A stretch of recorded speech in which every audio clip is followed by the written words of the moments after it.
All right. Yeah, so I'm gonna be on for about minutes more because seems to be having some internet issues. When I'm not doing this on Twitch, I it's just an obvious thing on YouTube.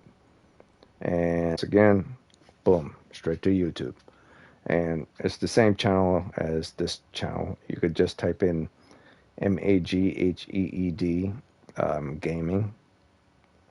It should pop up on YouTube. That simple.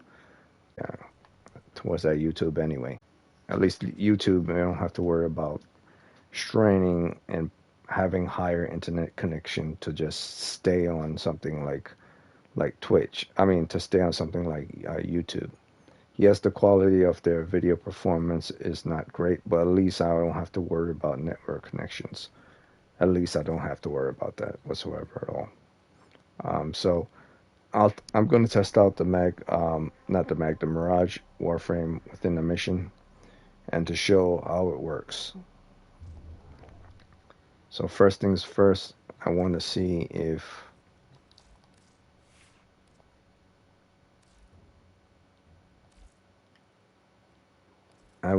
there's anything that I should change with regards to this Warframe. What makes sense right now with regards to this game is to remove um, an ability and make it completely open.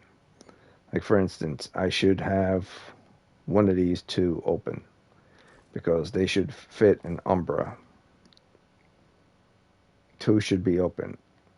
One should be able to fill an Umbra, and others should not be able to fill an Umbra. So I'm going to leave this to be open.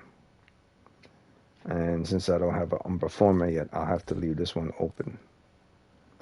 Now, what leaving them open means is that now I could increase my whatever it is I'm trying to increase my armor as well as my health.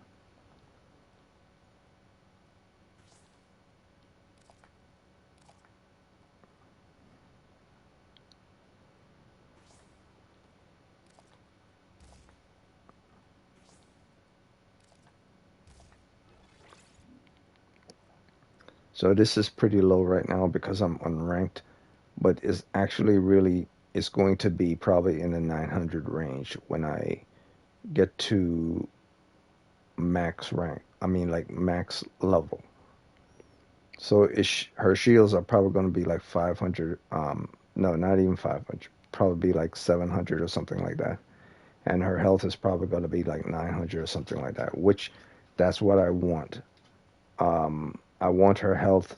Actually, no, her shields are going to be the same, probably.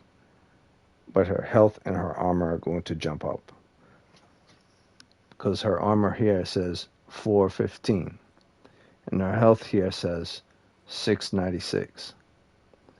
But that's 415 and 696 at unranked Mirage. So, as well as shields at 352 at unranked. So basically it's telling me at unranked this is what it is right here. But at max it's going to go to like 415 in this one and 768 in these, but that's not the case. It's only 768 based on the prior mods that I had on, not the current mods right now. So her health is going to go higher than this, as well as probably the shields are probably going to stay the same, but her health and her armor are going to go up, thus increasing her survivability even more. So I'm going to test this. You really want to have your Warframe at a range of anywhere from 130 to 145 to survive longer. This is why I was saying it's maybe best to just keep a duration of 199 or 190 and make sure you have that range that you need. Yes, it would suck to have lesser duration period, but it'll even suck more if you die faster. So I can't do anything about that now.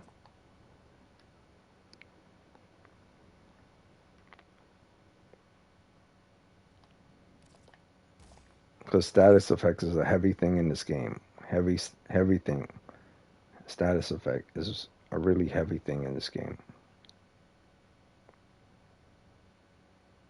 Because an enemy doesn't really need to hit you again if they cast status effect on you. Status will just eat away at your health over time. That's why it's important to dodge AoEs, or at least have enough range that it won't become a problem, or too much of a problem. So I have these on, but in all truth, I want all of these on as well as adaptation on.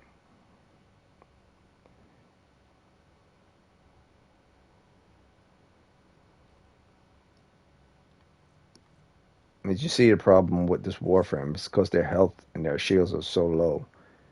All the good mods that you want to have on adaptation. See, no matter how you look at it, you will have to knock down her armor from where it is, um, and put on adaptation. Because it's not about armor for this Warframe. It's about range and it's about duration.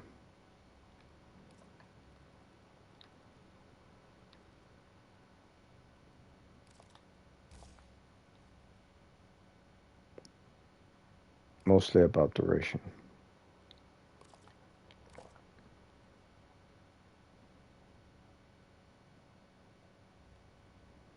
I mean, if you could work it with a 124, that's fine, but I prefer to have a 145. I mean, I could work with a 199. I mean, a 199 duration, as long as I have a decent range in order to resist damage. The problem is most of the enemies that you really have to worry about are the enemies that are shooting bullets, not the enemies that are throwing bombs.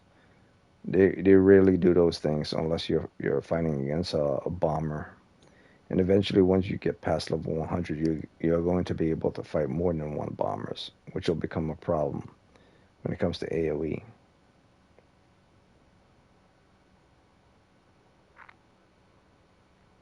But if you don't have lots of duration, it will even matter either way. And if you don't have adaptation on, it won't matter either way.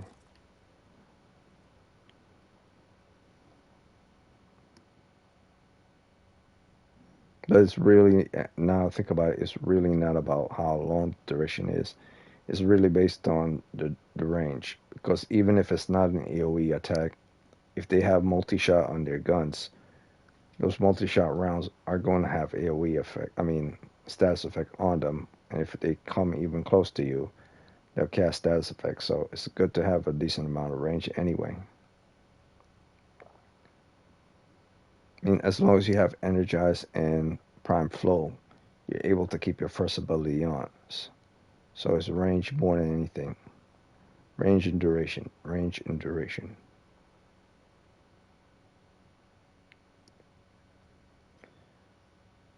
It's it's very difficult to set up a good Warframe and make that Warframe work. Especially when you have all types of factors that come into play.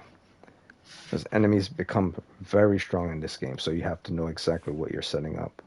So now I'm going to just test this. It's very annoying at the same time. It's, the difficulty in this game lies within you knowing exactly what the setup you need in order to defeat your enemies. And sometimes you knowing what that setup is takes forever for you to get the proper one in multiple test runs. By the time you realize that you've been spending 3 hours only testing one Warframe to see to get it down to perfection. Just one. So your entire stream, let's say for instance you've been streaming for 5 hours. Your entire stream will probably take like 2 to 3 hours of you just trying to perfect one Warframe and the rest doing whatever. So half of your time streaming something is just to get a perfect Warframe down pat.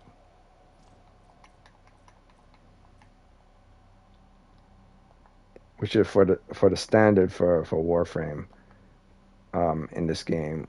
3 hours is pretty much nothing in order to get a mastery, high rank, high durability Warframe. I would say spending the standard of 3 hours just to figure out how to perfect one Warframe. That's the average. That's the average amount. If you think you just, oh, okay, I could do it in just 15, I just copy what my friend has done, so on and so forth. Well, all you're doing is copying what someone else has done. What happens when it comes to time when you need to test a Warframe and your friend isn't around for you to copy off?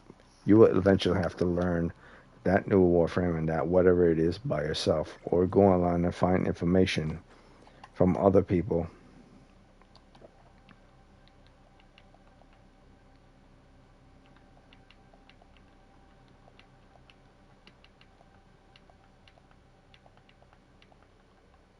You have to get information from other people with regards to their builds. And their builds might not actually be the build that work for you, might actually be counterproductive, or those builds might actually work, but you find like a loophole within their builds that doesn't work 100% the way you want it to work. So either way, you'll be spending time to try to find a build. You get that perfect build, but eventually found there are loopholes in it, and then you still have to go um, and do test runs. So by the time you're done, the minimum time it will take you to just get a perfect Warframe based on test runs or from you copying and pasting what other people have done and then tweaking what those copy and paste for that ability is, the minimum will probably be 1 hour. You must leave.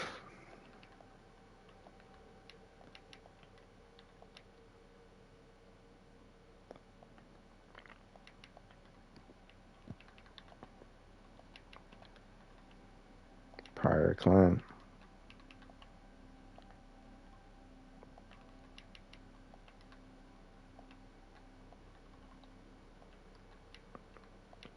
And that's the truth about Warframe. If you think you could get a perfect setup within an hour of a Warframe, or less than an hour, you're only kidding yourself, because then that means you've just copied and pasted something from someone else. You didn't actually do it yourself. And eventually you will have to do it yourself, because in time those people you depend on to do those things will be not around, and you might have to copy and paste something from someone else that's not good at making builds and actually make a build that's counterproductive to what you want, for which you would have to tweak what they said to the perfection that you want, which will eventually go beyond 1 hour for you doing that thing, or anywhere from 1 hour and above for you doing that thing. See, this is just me talking about the Warframe Mirage, looking at the Warframe Mirage kit, and then moving certain mods around. Never mind. Okay.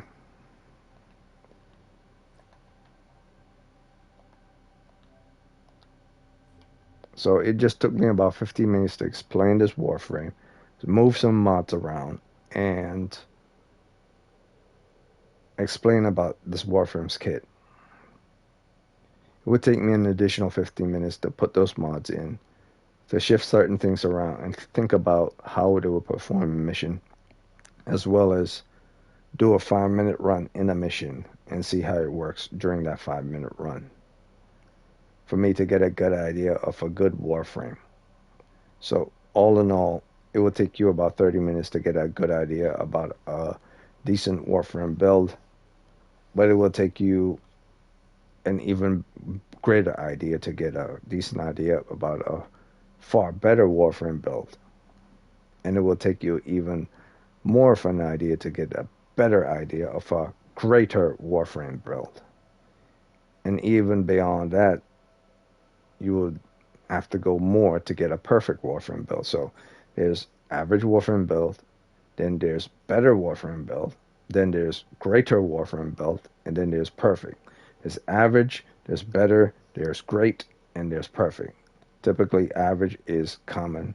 Just put mods on the Warframe, test it out, it works. Better would be a greater version of your original one, which means it's great.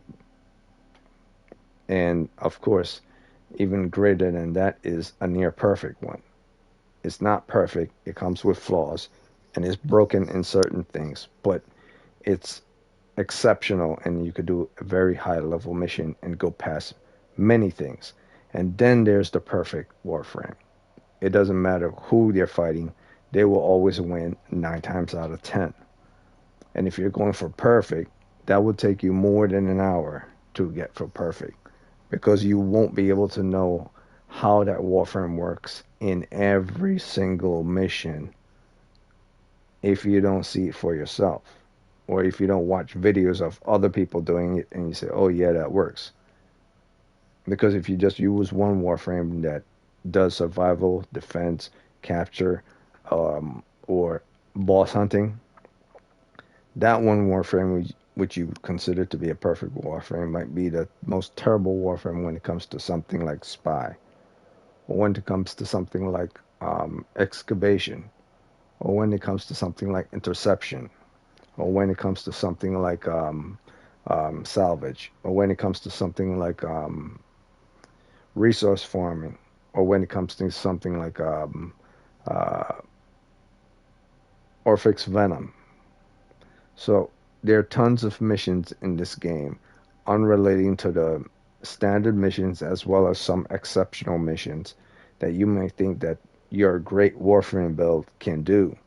And you'll come to realize that your great Warframe build is actually average when it comes to many things in this world, because you want an all-rounder Warframe, and that's what this showcase is about, all-rounder Warframes. So I'm going to do this mission with Mirage, but I had to explain that so you can understand.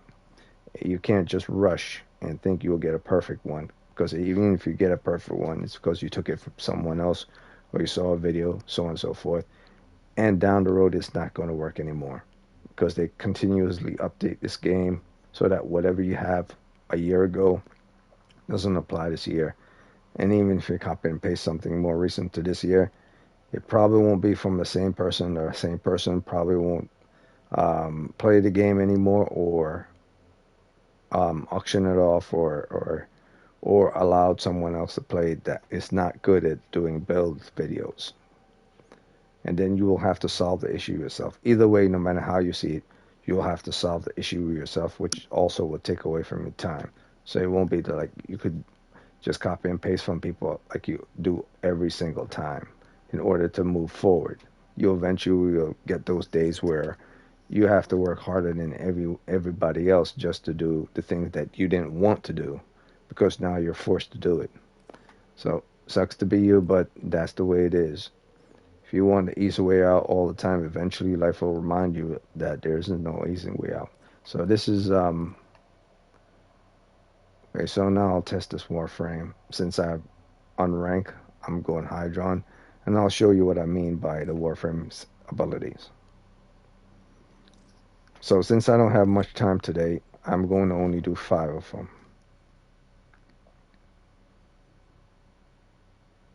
Or maybe 6. Yeah, I'll do 6 of them. Well, wait a minute. I did 6 the last time. So since I don't have much time today, I'm only going to do 3. Due to my internet going out, I'll probably only be able to do 3 today. But I want to get through all the great Warframes in this game. Not the shitty ones, the great ones. There are 5 shitty Warframes in this game, and 5 average Warframes as well. But the others are great. So there are 5 about average or subpar Warframes. Then there are 5 shitty Warframes. 3 or 4 shitty Warframes, to be honest with you. And the others are great. I mean, the shittiest Warframe is the Yoreli Warframe. And I guess you could say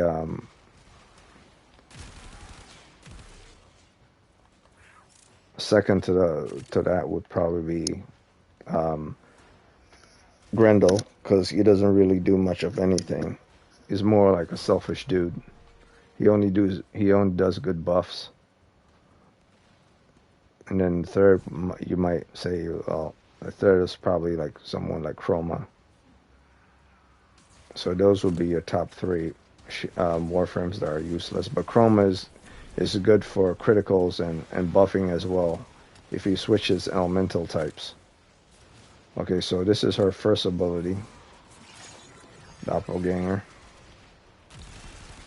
And based on duration period, it's like 45 seconds or more. Now, based on the range, you see the range here.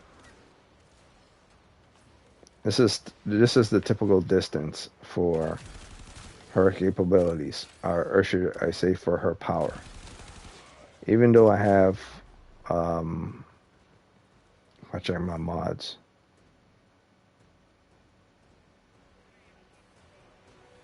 Combos, no.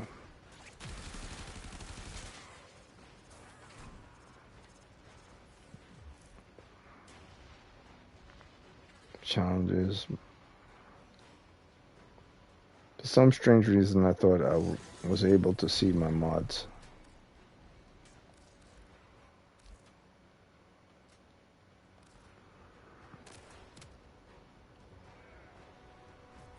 Okay, I guess I can't see my mods. Alright, but what I'm saying is the basic distance for her power for first ability will always be at this distance.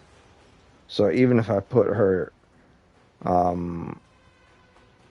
75% range, her characters or her four little doppelgangers will always stand at this distance from her, because that's the animation set for Mirage.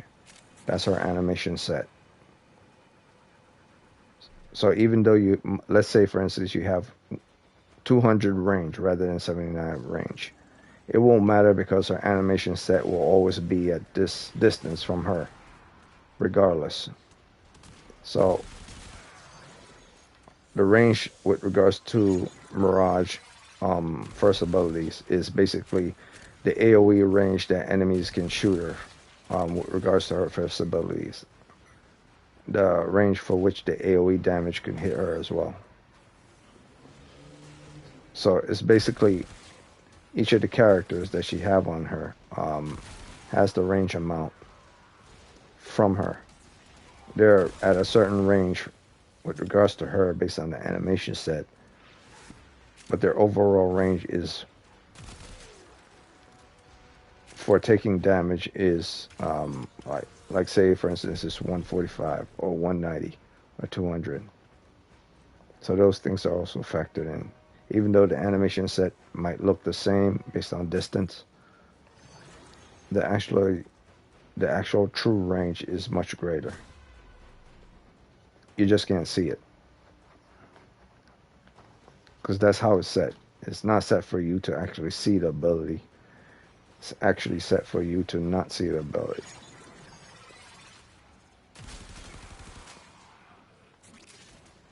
Like if you could see the range that you put on your mod, say your mod is 145. If you could actually physically see 145, like an invisible circle, or some type of indication to show you the range while you're in mission, then you will see what I mean by 145 with regards to her doppelganger.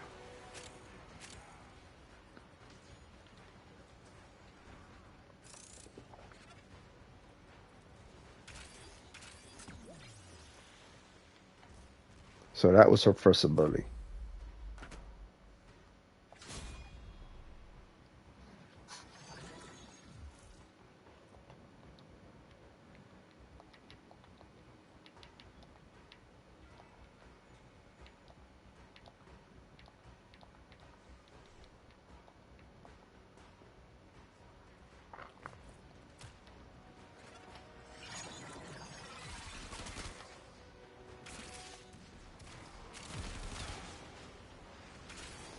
Now this is her second ability.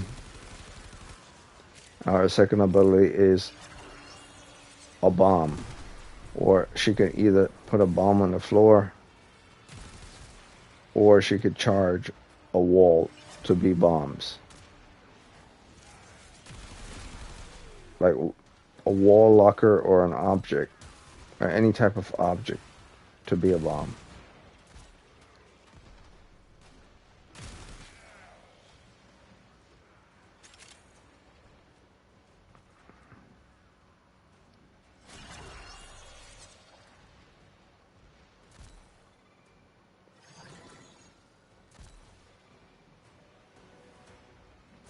Or maybe they fixed it. Maybe they fixed it that, yeah, they did fix it. They fixed it that if a wall locker is open, or anything is open, whether it's a crate or a wall locker is open, you can no longer use it to be a detonating device. You can no longer use that wall locker or that crate to be a bomb if it's open.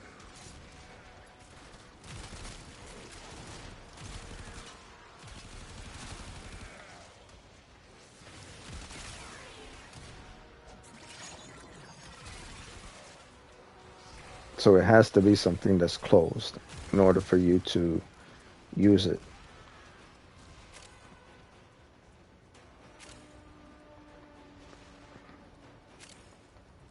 I know a lot of people will be confused on how it used to be, where you could just make anything into a bomb. But now that they made it that in a way that you cannot use like anything into a bomb, it has to be something that's closed, and then you could turn it into a bomb.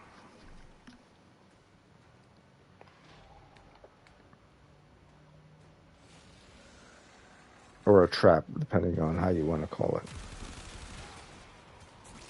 That was her second ability, the bomb. And what the second ability does, it does damage as well as blinding effect.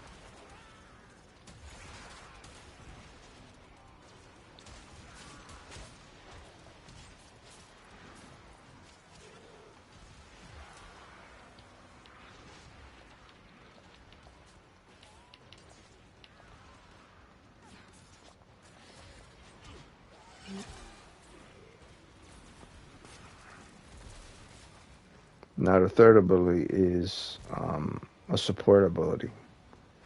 So I'm going to look at the ability tile set. And it says Eclipse is the name of her third ability set. And what it means is standing in light, Mirage deals a heavy damage while the shadows make Mirage difficult to track and even harder to hurt.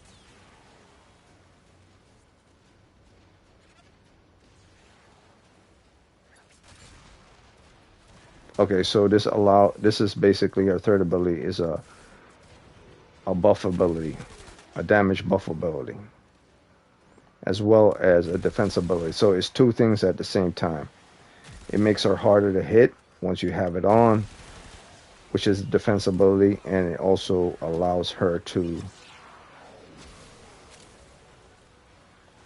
do more damage towards an enemy.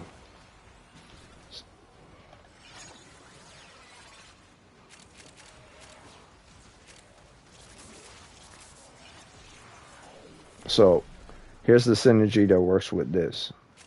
When you turn on your first ability, directly after it, you would turn on your third ability. You would skip your second ability because your second ability is just a bomb. You turn on your first, and then if you see a strong enemy in front of you, only if you see a strong enemy in front of you, you turn on your third, because that'll boost your strength ability for your damage. If the enemy is not strong, don't waste your energy to use your third. Use your first and just kill them randomly using your weapon. Only use your third. Only use your third when it's a strong enemy.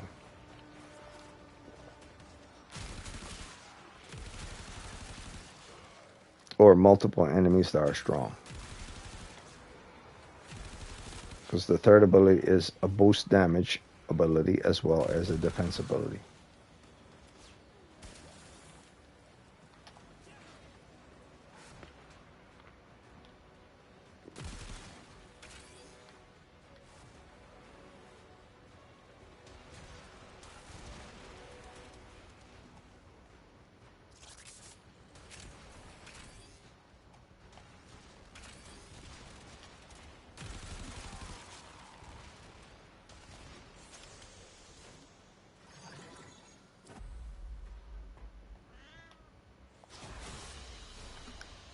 Very impressive, Tenno. You held them all back. Time to get out of here.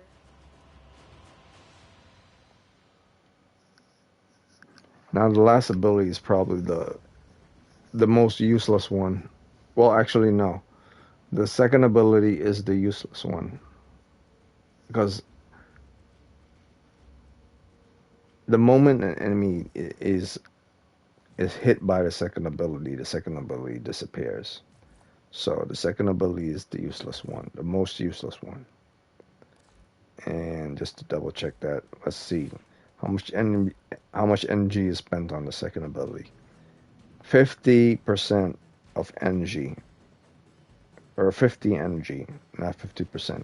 50 energy is spent towards the second ability. So the second ability is completely useless because it takes up way too much energy, and once it activates, depending on your range and your duration period of the enemy hit by it, it's not worth it. I mean, yes, they're going to be blinded for long periods of time. 35 seconds is very good. But by then, by the time you hit the 5, 6, 7, 10-second mark, they will already be dead. So there's no point to have a long duration period. So the second ability is the weakest part.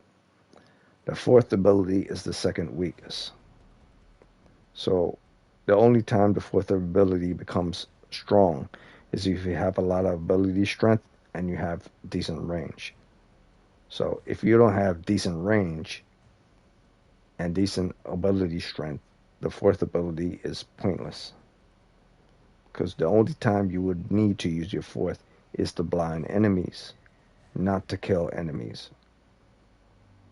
The only time you put huge amounts of strength on your fourth ability is to be an assistance towards you killing enemies that are super strong.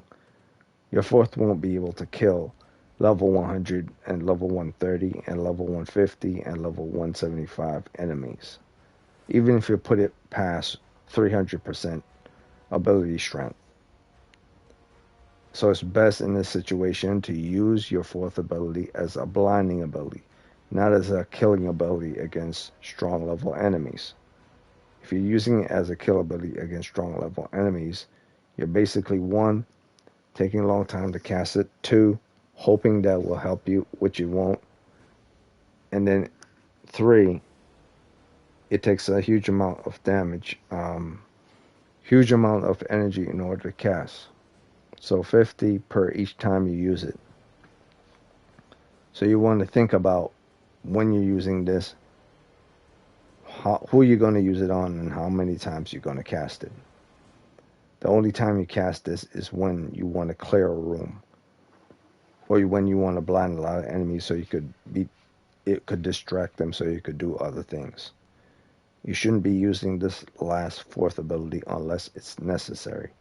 Same as the second ability. You should not be using that second ability unless it's necessary for use the second ability. Your primary abilities to use are your first and your third. Those are the abilities you want to use. There's a reason why they're both 25% NG amounts. There's a reason why they both have long duration periods as well. Because those are her bread and butter. Those are her bread and butter, plain and simple.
All right, so I just had to say that.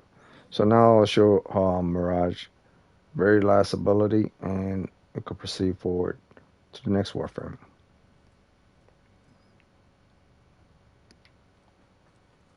So tomorrow I'm going to see if I could do at least six more, or at least 10. But I'm also playing JoJo Bizarre's Eyes of Heaven. I'm playing that on YouTube, and there's a link within my channel, both on Twitch as well as YouTube, to show that um, when I'm playing those games. Typically, I play games Wednesdays, Saturdays, and Sundays, 9:30 to um, 9:30 to 12:30, 12 to 12:30. Yeah, about 3 hours. And other days it varies. So it could be any time in other days, but Wednesdays, Saturdays, and Sundays is typically 9 to 9:30 to 12 to 12:30 a.m. Eastern Standard Time, which means all the way from 9 to 12, good 3 hours Eastern Time, or 9:30 to 12:30 Eastern Time, 3 hours. So that's the standard. I do that all the time. At least I'm going to do that all the time on Twitch. But there are going to be days when I don't do that, and I just randomly play a game on different days at different times. But the standard will always be Wednesdays, Saturdays, Sundays, 9:30 to 12:30, or 9 o'clock to 12 o'clock. 3 hours. It will always be 3 hours on those 3 days. Other days, it'll be whenever. So now testing the fourth ability. I really should do, just since I'm just doing one mission, I'll do something quick. Since I'm just testing one ability, I'll do something quick.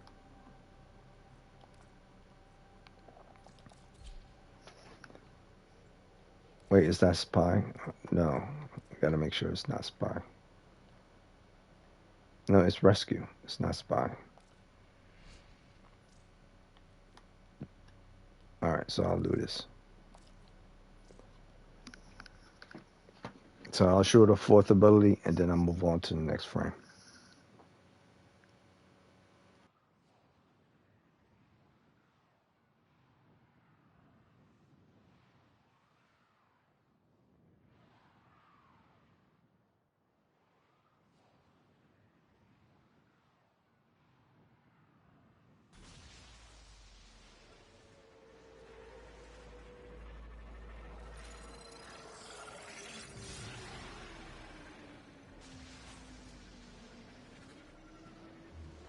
That's the fourth ability.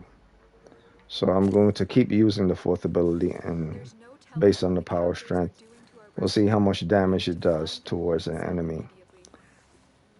And since these are all weak enemies, level 1, I believe the level 5 going to level 10 enemies, it'll always kill them. So if you're below, like, let's say if your power strength is below 100, like mine is below 100, it's all good, because any enemies that's not above level 30 are going to die. So I guess you could say in this game, if an enemy is not 30 or 40, they're typically going to die to even strength levels that are below 100. So if you're fighting enemies going from 0 to 50 and your strength levels below 100, you're still good. Because any enemies that is 0 to 50 is not a challenge. It's basically telling you in and of itself that from 0 to 50 in power strength means you could kill from 0 to 50 enemy level enemies. And from 50 to level 100, you could kill from 50 to, well, level 100 enemies. So there. So if they're not level 80 or 70 or 90 or 100, you're not going to have a problem with them if your power strength is below level 100.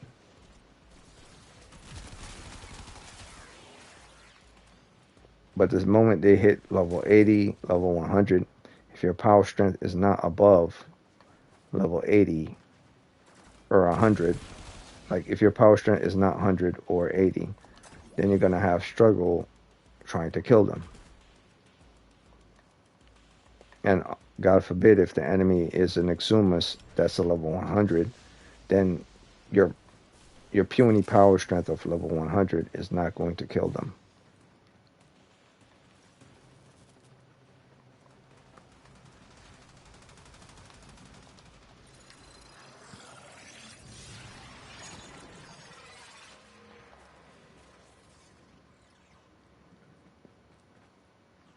Now let's see. Okay, so I'll cast it again, the fourth ability. And what it's doing right now is seeking out enemies. So this is one of the good things about her fourth ability. Probably one of the only good things about her fourth ability is it's a heat-seeking attack. It seeks out enemies. So if an enemy is hiding behind a tree or high up on a cliff or something, it would go and find the enemy and kill the enemy. So that's one of the best parts about her physical attack for her fourth ability. That it seeks out the enemy, thus telling you where the enemy is. Whereas if you're looking for an enemy, you can't find an enemy. It will go towards where the enemy is hiding. So that's the only beauty part about her fourth ability. That and the fact that it could blind enemies. So you typically use her fourth ability for blinding enemies, not for killing enemies. When I mean blinding, I mean high level enemies. You can't kill enemies that are 135 to 175 with your fourth ability, even if it's at level 300. You will have to first blind them, make sure they're blinded using your fourth, and then turn the fourth ability on a second time to do damage while they're being blinded. Or you could simply do the easy route. Cast the fourth ability once, like I'll do it right now. Can I do it? Okay, I'll cast it now. Then I turn it off. They're automatically blinded. Then I cast it a second time. And then I shoot at them. But typically, this is what you want to do. You want to cast it.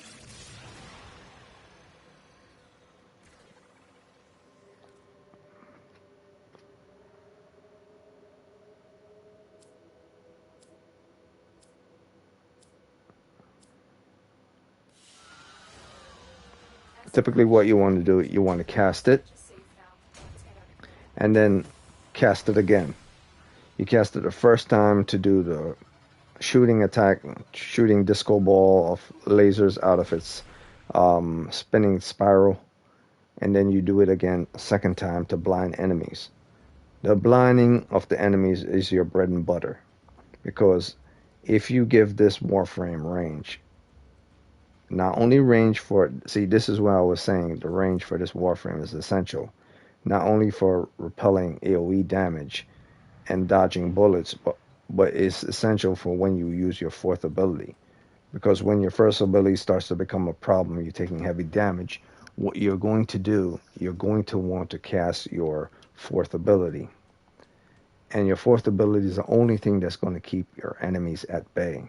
So you cast your fourth once, wait till it go up in the air or on the ground. Typically people just cast it on the ground and then cast it a second time. So they double click. They click the button once for the power and click the button a second time real fast to knock it off so it could explode, and thus blinding everyone within the vicinity. Thus, if you have your fourth ability duration on the way you're supposed to have it on, like say your duration period is at 23 seconds here, everyone within 360 degrees from her is going to be blinded for 23 seconds. So if you cast it once, it won't be traveling to try to find enemies. You cast it again, second time, it'll explode on contact. So the moment it leaves her hand, cast it a second time to explode. Everyone in 360 will be blinded for 23 seconds, thus allowing you to shoot every single one of them with your weapon. Or you could just run to extractions if it's that much of a problem, if your health is that low. Like say you have like 10% of health. You cast your fourth ability once, cast it a second time just to blind everyone. And if your range is good enough at 145, because that's the bare minimum your range should be, 145, 130 to 145 bare minimum. Then you're able to keep enemies at bay for a good 20 seconds of duration while you get to replenish back your health, your energy, or wait for your shields to go back up. So bare minimum range for an all-rounder Mirage is 130 range to 145 range. I want to get this Warframe up to 145, or at least at 130. But now because her mastery rank is simply at 12, I'll need to run the Hydron a little bit more to get it to where I need it to go. But let's say for instance, okay, so now I'm going to take this off. I'm going to take this off just to prove the point. Let's say I kept the Prime Vigor. Actually, no, let me put it here.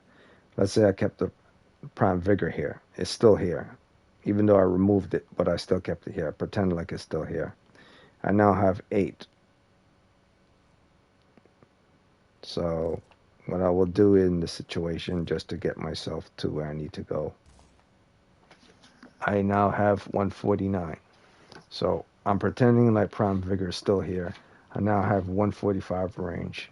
I now have 199 duration, and I now have 100% efficiency and 40% ability strength, which means if the enemy goes beyond level 40, I can't kill them anymore. But what I can do, I can blind them. I could blind up to level 80 based on disability strength.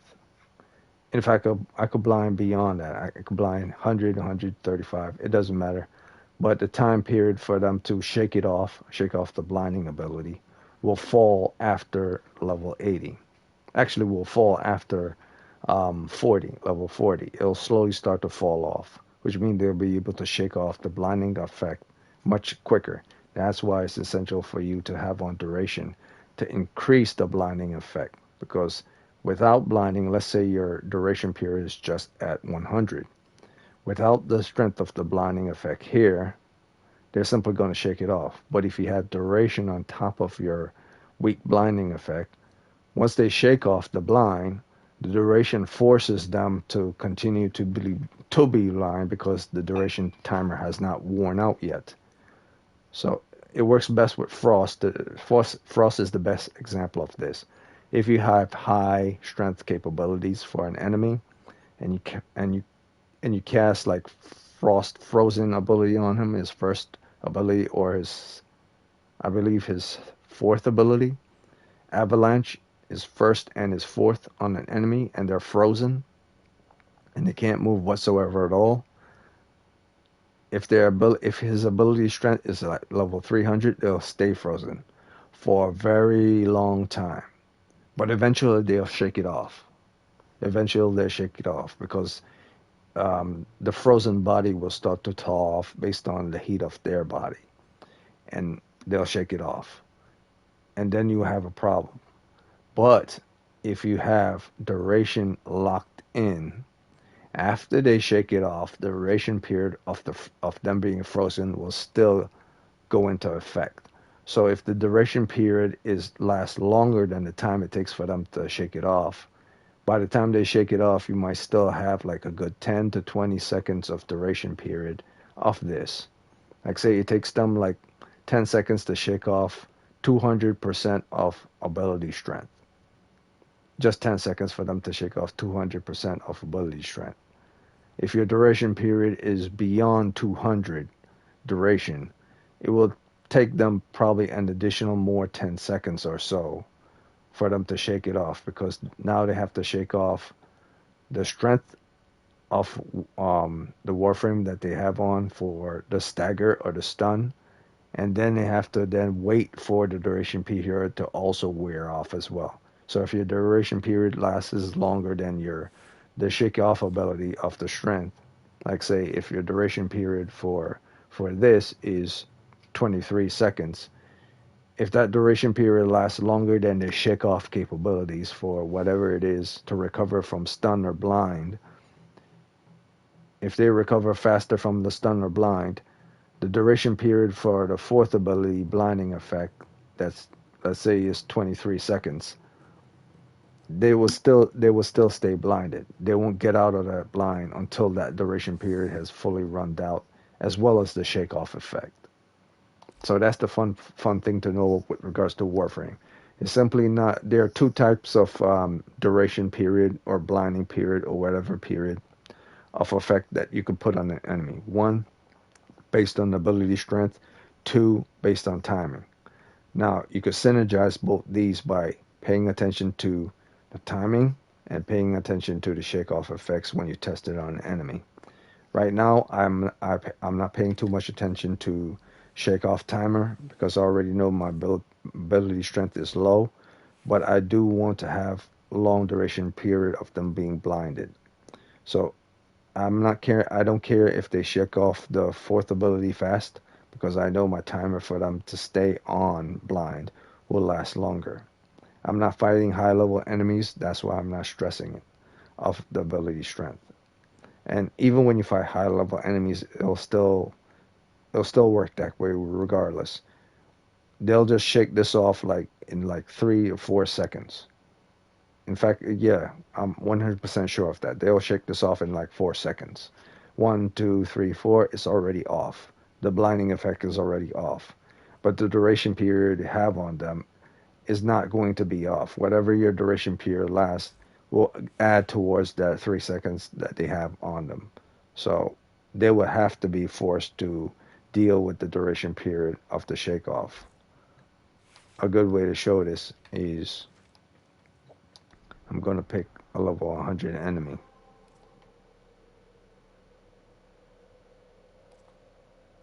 I believe I'm going to pick a steel path enemy. Only way to truly show this is to show a steel path enemy. I guess it could be any random mission. It doesn't really matter who. I'm going to pick an extermination level 100 enemy. But not an interception. Not a spy. Not a defense. Yeah, I'm going to pick a level 100 extermination. Actually, maybe I'll pick even a higher level enemy. I'll pick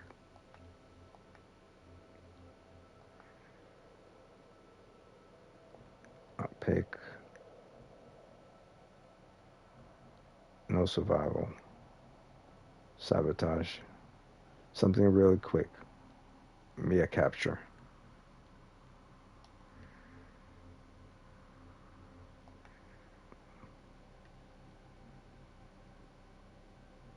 No captures.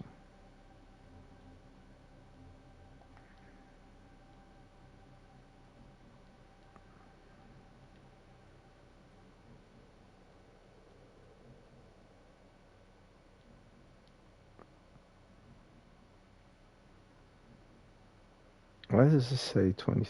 Okay, so no, that's a Kuva.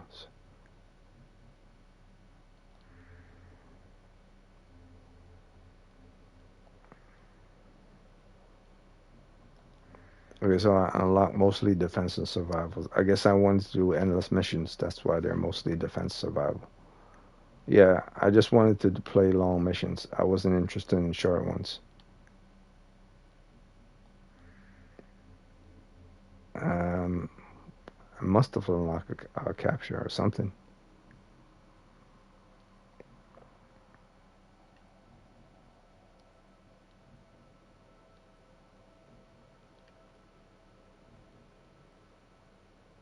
You know what? Screw it. I'm just gonna pick any sabotage missions if I don't find a capture.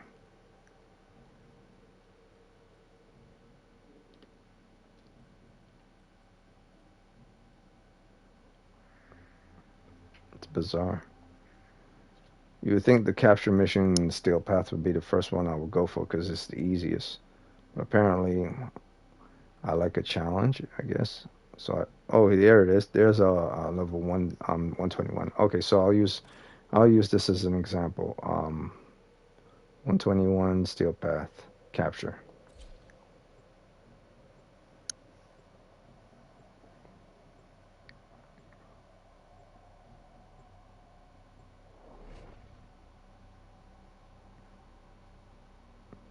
Now I'm probably going to die capturing this enemy because I don't have the. This is not a maxed out Mirage, and nor is this a tank Mirage. This is an all-rounder Mirage.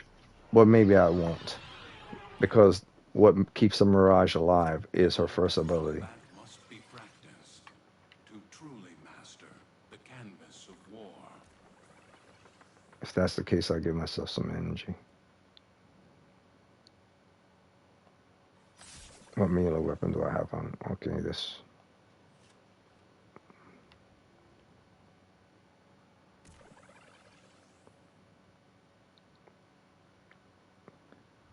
Another good thing you should always do is to always put down an energy pad before a high level mission, so you can have energies way beforehand. Okay, now I'll move forward,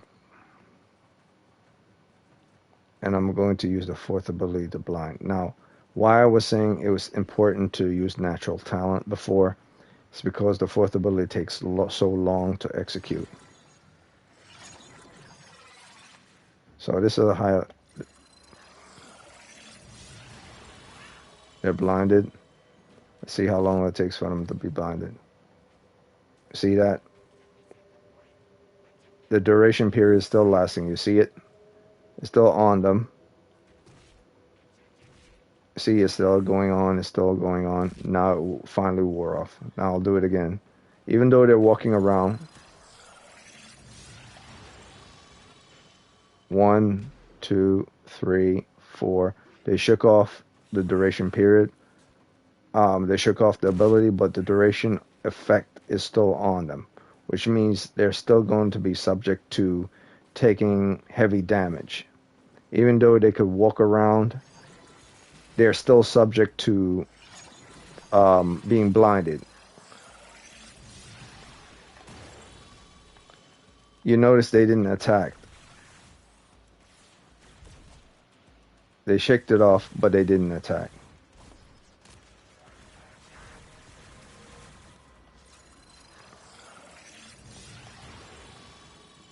Because once they're blinded, it's like they're blinded. They can still walk around, but it's pretending like they're blinded. They're not stuck in place. They shook it off, but their blinding effect is still on, which means they'll still take heavy damage. They can still walk around. They can still do the same thing they've always done.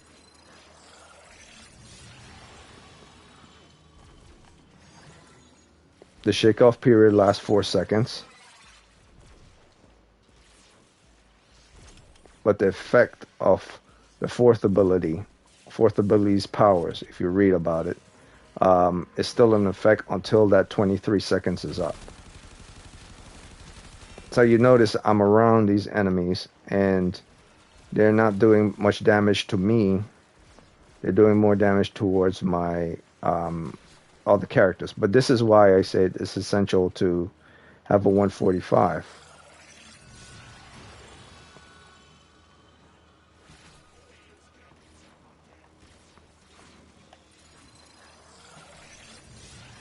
Because that's AoE effect. That's AoE going on right there. What you're seeing is AoE. That constant sound that I'm getting hit by, that's AoE damage right there. So whatever I was being hit by before, by that AoE attack, that electricity AoE attack, the duration period that AoE attack is on. So in those situations, you will use your adaptation mod in order to resist the AoE for 20 seconds, and you keep it moving. So you cast this ability once, and then you knock it off. Your shields go down. You make sure the enemy is blinded. You make sure your first ability is on, and you keep going. See there, AoE, AoE. Watch yourself. The alarm. Now, in Warframe, you never stay still. Even if you're fighting level 100 enemies, level 130, level 150, level 175, the highest enemy levels in the game is level 175. But they could get even higher off level 175 in power strength or ability strength. Enemies could go to level 300 or something like that. Because they're high level. Okay, how should I describe it? They're high levels. You could get to high levels, but I guess in descriptive name, you can't get to high levels. Okay, so now I cast on my third ability. I'm close to the enemy. I'm gonna cast. See, I got hit. Cast my first ability. Cast my second ability.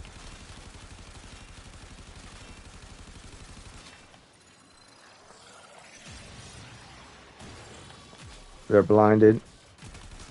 The first and the third on. He's now dead. Was that my capture target? That could have been captured. No, it's not. Okay. Now I died because I was messing around, explaining things. But typically, what you would do is use your first. Down here, Tenno. Whoop, AoE effect again. You do your adaptation to resist AoE effect for 20 seconds. Typically, you use rolling guard because rolling guard is better. Sometimes your adaptation risk 20 seconds. It doesn't work every single time, and I mean every single time is once your 20 seconds is over, another enemy might hit you with another AoE effect directly after, or during your 20 seconds, which means you're not resisting the second one, even though you're resisting the first one. So rolling guard might work best in situations you just want to shake off the status effect and get out the way.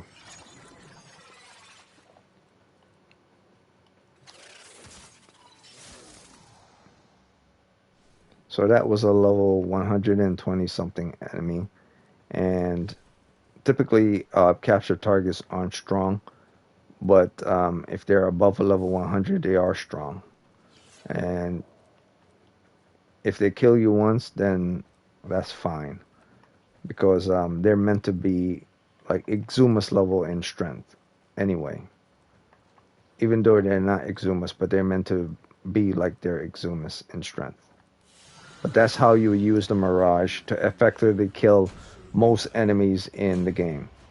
That's why it's essential to have high duration, decent range, so that if you do take on AoE effect, you won't take majority of the AoE damage because of your range, as well as you're able to hit enemies from much larger range with your fourth ability, thus blinding enough enemies. Yes, they're going to be able to shake it off in 4 seconds, but the duration effect of the fourth ability will stay on regardless until that duration period has run off. So that's the Mirage Warframe. So now I'll move on to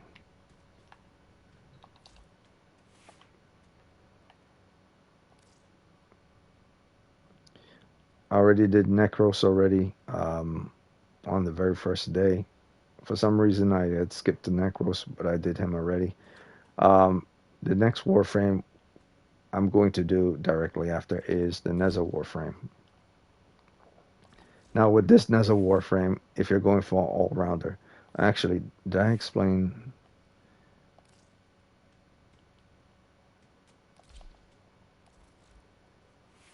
Okay, so this is the all-rounder for this Mirage.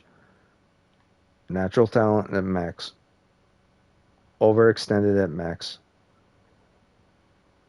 reach, auger reach. If you can't find auger reach, put on stretch, prime flow, auger vitality, adaptation, Hall of Mirrors.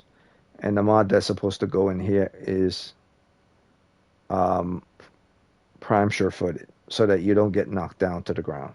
Because you're going to get knocked down by a lot of enemies, and enemies shoot you when you're on the ground.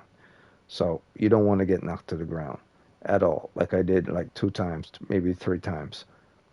And since this might not be for you using a Mirage and might not work for you all the time, the substitute is the one I told you about, or the one I stated in this video, Rolling Guard. And what Rolling Guard is, let me get to it right now. What Rolling Guard is you become invulnerable for 2.9 seconds, which is basically you get invulnerability beyond 3 seconds.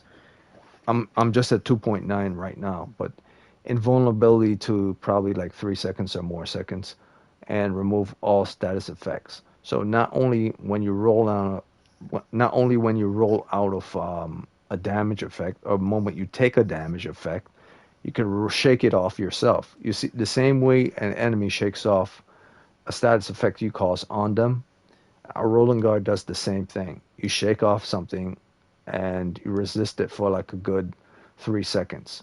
So you're able to shake off the status effect and directly, unlike them, they have to wait for their shake off effect to happen. They have to wait. They have to 1, 2, 3, 4, then they shake it off. For you, this mod allows you to shake off whatever the effect is automatically and resist and stay invulnerable for like 3 seconds. That's why sometimes people use rolling guard instead of adaptation. Because if you're in a sticky situation, what do you want most? To resist something for 20 seconds and then probably get hit by another enemy directly during that 20 seconds, but you don't have no resistance to the second one because you're still in effect by the first? Or do you want something like rolling guard where you could just shake off any ability that has any status effect on you at any time, and it will last for about 3 seconds? Now with a Mirage Warframe, that works perfectly because her first ability is what what's making her stay alive to begin with, and her fourth ability can blind enemies. So if she's really in a sticky situation, she uses first, she uses fourth, and she uses a rolling guard, and she stay alive longer. And you notice I was in front of all level 100 and higher enemies, and they were all surrounding me and shooting me. And yet, they still weren't able to kill me as fast as they should have. That's because, one, the fourth ability blinding effect was in. Two, they were all capping off at the different mirages. And three, um, the adaptation ability was in effect for like 20 seconds. But the rolling guard would probably work best. So, natural talent, narrow-minded, overextended, umbral vitality, Hall of Mirrors, rolling guard instead of adaptation, prime flow, auger reach or stretch, and then the mod that I had in here before, which was prime vigor. You will put this in here once you have enough capacity space up here. That means you have to max out this Warframe to 30 to have enough capacity space to put in this one right here. But regardless of what you might actually fit in there, I would still need more capacity space to put in prime sure-footed here, which means the build I have right now is not set for an all-rounder.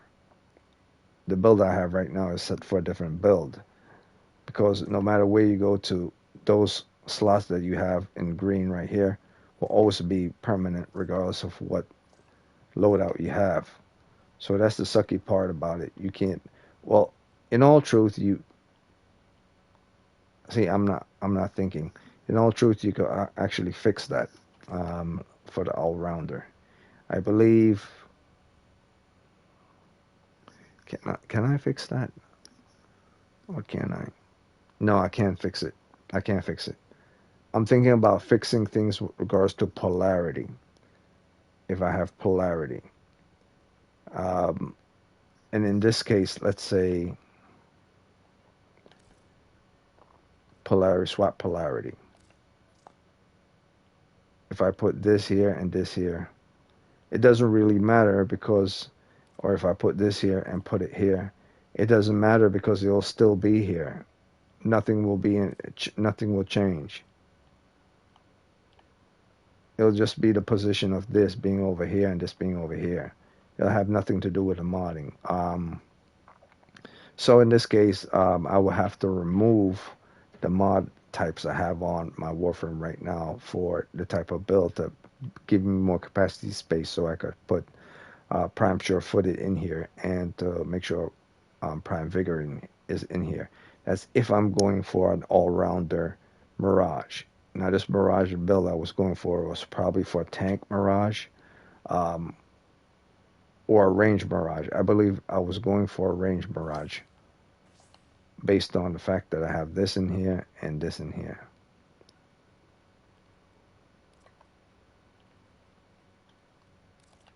Or was I going for a super duration Mirage? Yeah, I was going for a super duration Mirage, which is I don't have to use the first ability many times. I could use it once. I was going for a super duration Mirage.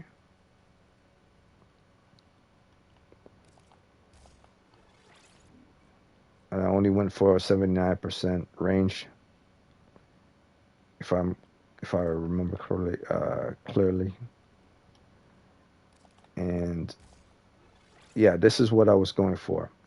I went for 254. Let me see what that is. Above. Okay, so 1 full minute of her staying in her first ability. So this is not that good. If you're talking about level 1 to level 100 enemies, then this is good. But if you get a huge AoE effect on you, your entire body will be damaged. If you don't have rolling guard on you, then this will be terrible. But if you have rolling guard on you, then this is fine. So this is actually probably the best setup that I have right here for an all-rounder. Yeah, this is a bet. Okay, so I'm wrong. This is a good all-rounder. I already knew that what I wanted for an all-rounder. Um, the typical range you want is always from 130 to 145, but I was considering having adaptation or rolling guard in. Um, whereas AoE damage effect, I could just shake that off with rolling guard rather than have to worry about range. The only thing I would have to worry about with regards to this is I won't be able to kill an enemy at fast range using the fourth ability. But I'm pretty sure the reason why I only kept it at 79% is because I won't be worrying about too many enemies farther away if I'm killing enemies close or I'm trying to get to a certain point and I just need to clear the room just further enough in order to get to that objective.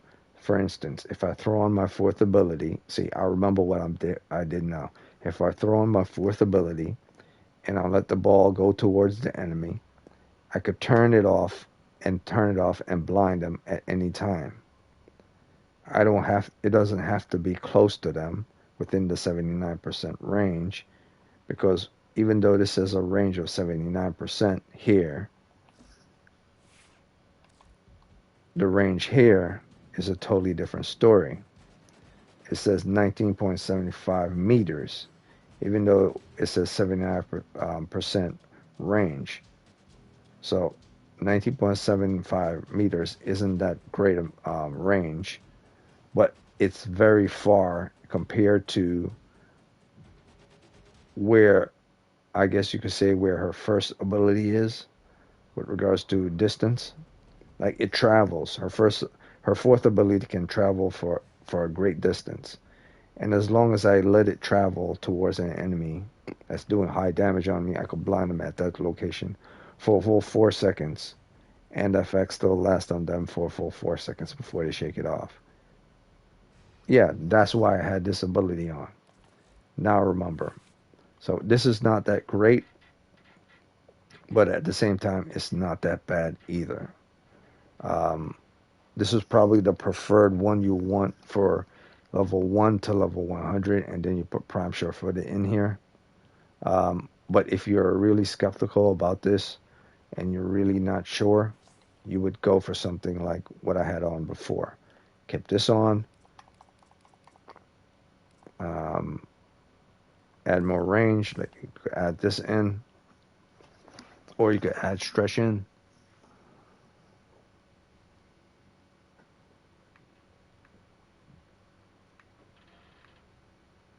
Wait, where's the...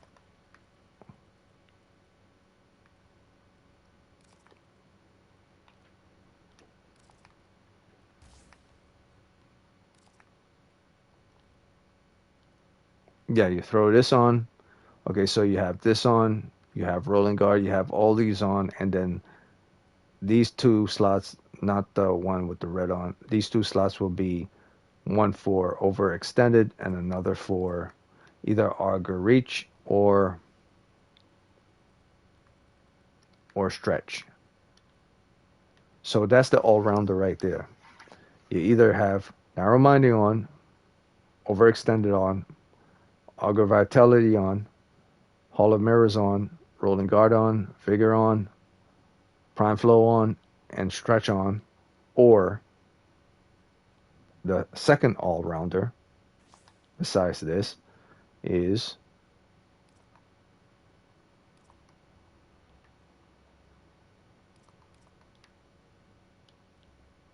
the second all-rounder substitute to that would be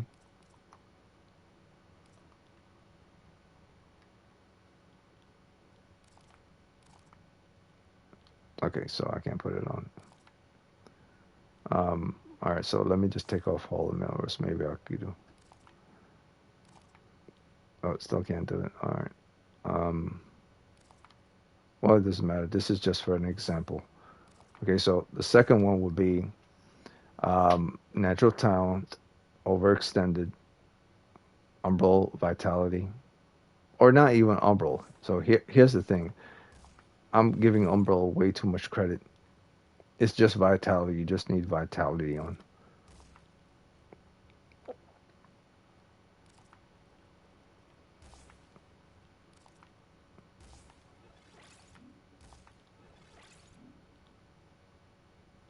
And then where is it? Overextended. Okay. But it won't fit. Okay. So, you know what? Let me just... I really want to put all of them in so I could show it.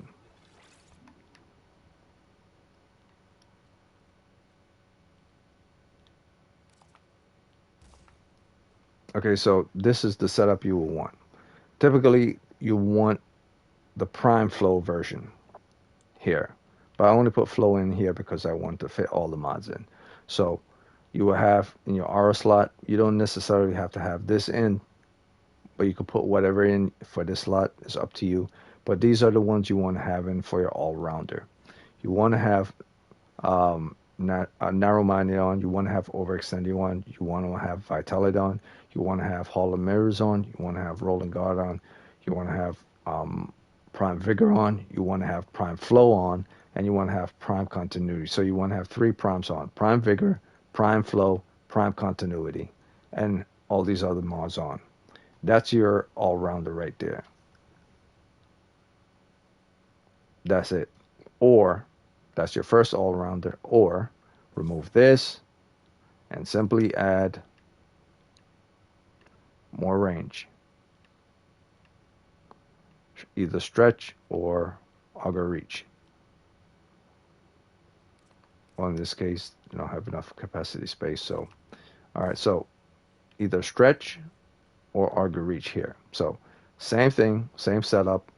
The only difference is you removed the duration period and you substitute that for range. So this is your second all-rounder build for Mirage, and then the other one was your first all-rounder build for Mirage. So it really depends on what you want. You either want more duration or if you believe, well, I could survive without that much duration based on the amount of people I'm killing. I don't need to keep using that much. I don't need that much duration on if my energy pool is keeping me up, where I could cast it over and over. And I don't need to depend on using my fourth ability all the time, so I don't have to worry about wasting energy on that. If that's the case, then this build is for you. If that's not the case, then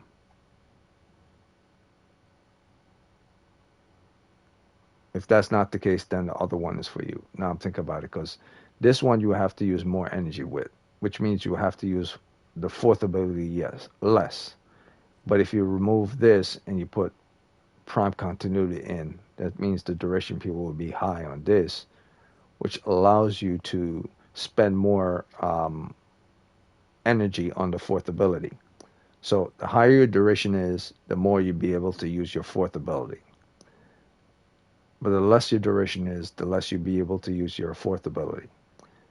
Now, like I said, you shouldn't really depend on your fourth ability whatsoever unless it's in a critical situation, which means you must have on your first ability first before you even think of casting your fourth, because you are going to be affected by AoE damage.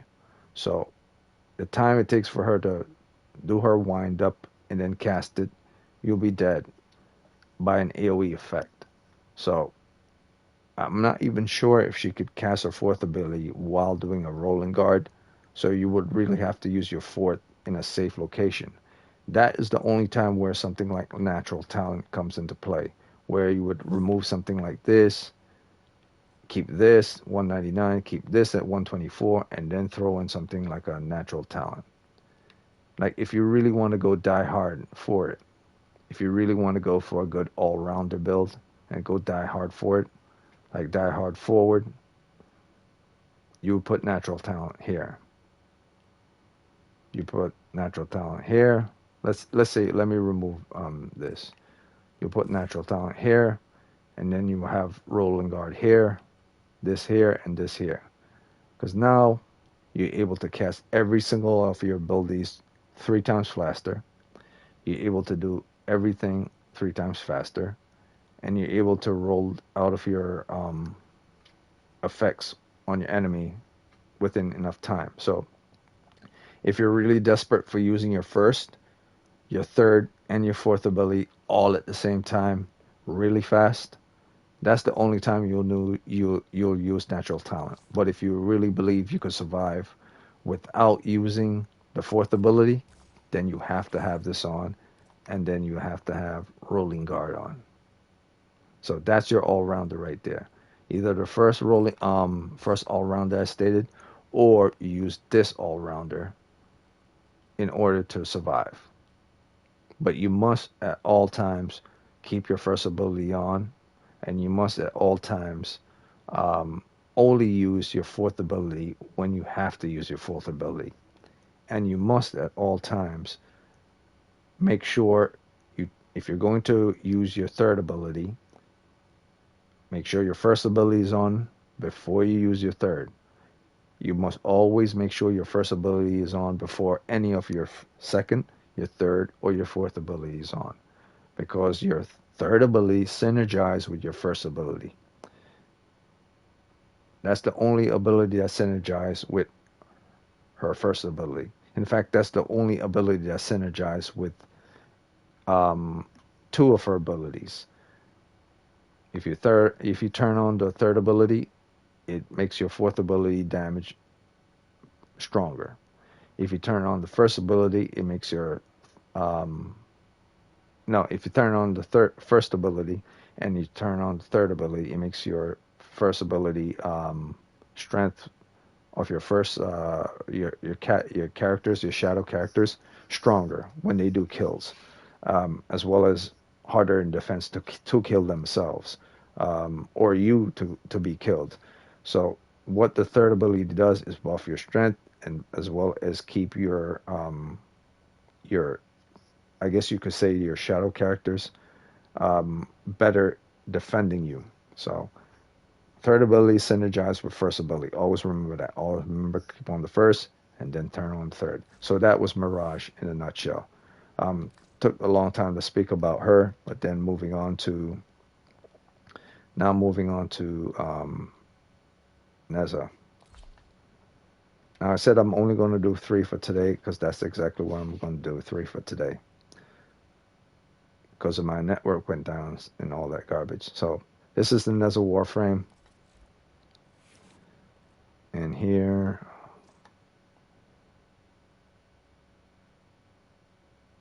let's see. Well, first things first, let's look at our. First things first, let's look at what I had on her. Or him. And as a him, I believe. Okay, so this is what I had on. I'm assuming there's a reason why I have all these Madarais. Ability strength. So, okay, so this is a strength Warframe. This is a range and strength Warframe, if I remember clearly. Range, strength, and duration Warframe. Okay, so this is both range, both strength, and duration Warframe.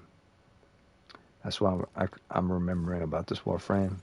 So you will always want this Warframe to be no lower than 250 in ability strength. At least that's what I remember from this Warframe. No lower than 250 ability strength for enemies that are level 1 to level 100. If you're at 200 in level strength, actually correction, let me correct myself.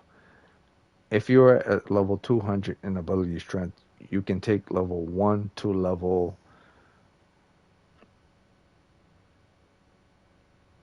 50. No. You could take level 1 to level 60 enemies easy if you're 200 strength. Yes, that's correct. If you're 200 in ability strength, you could deal with level 1 to level 60 enemies easy.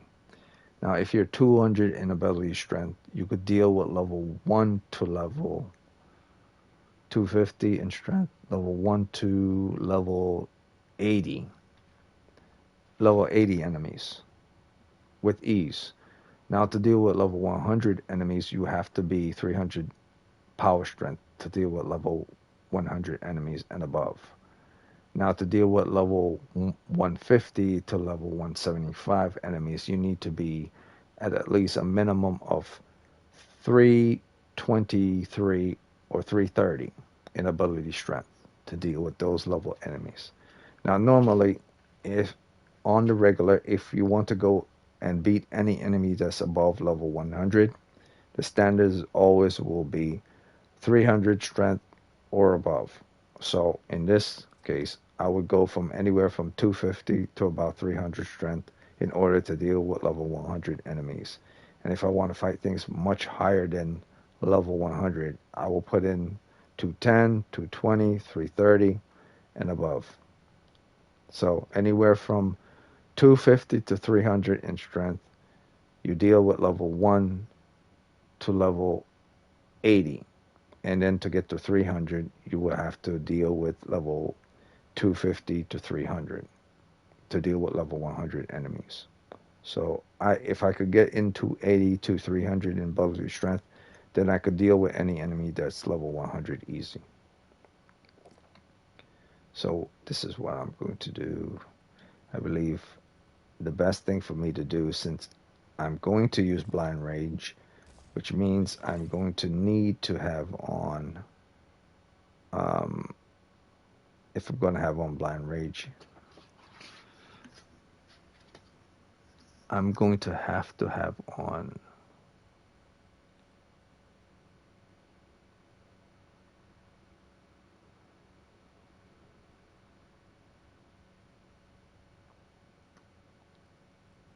I'm going to need more strength.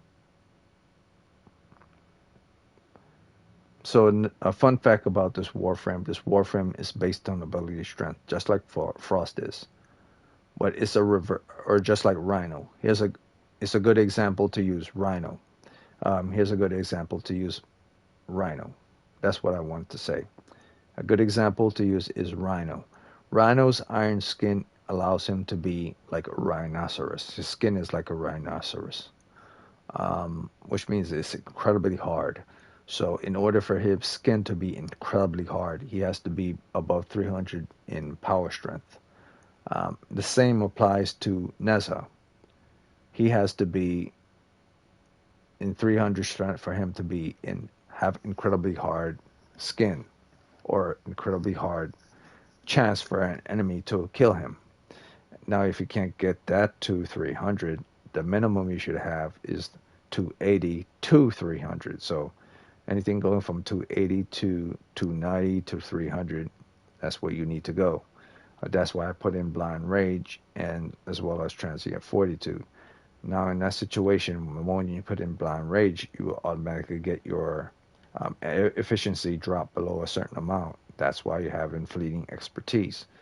But if you don't counter Fleeting Expertise by putting in Duration, what Fleeting Expertise does is it sucks out all your duration period. 60% ability duration has been sucked out. That's why you put this one in a prime continuity, just to try to balance off the duration period that's been taken from by this mod. That's why you put that in there, because you at least want to have a decent amount of duration anyway. You don't fully need it, but based on his kit of all his abilities, this is an all-rounder build.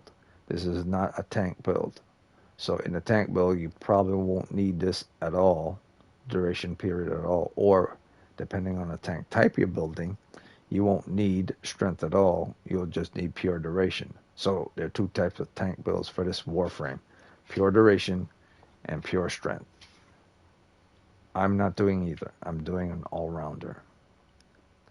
So this all-rounder is 280, anywhere from 280 to 300, with decent range, with decent efficiency, and with decent duration. And what I'm going to add towards that is a syndicate mod. The syndicate mod is called Safeguard. Guarding Halo Augment can now be cast on allies with 50% effectiveness. So whatever strength duration I have on my character, an ally next to me will have 50% of that strength. So if I'm 200 in strength, they will have 100% of my strength.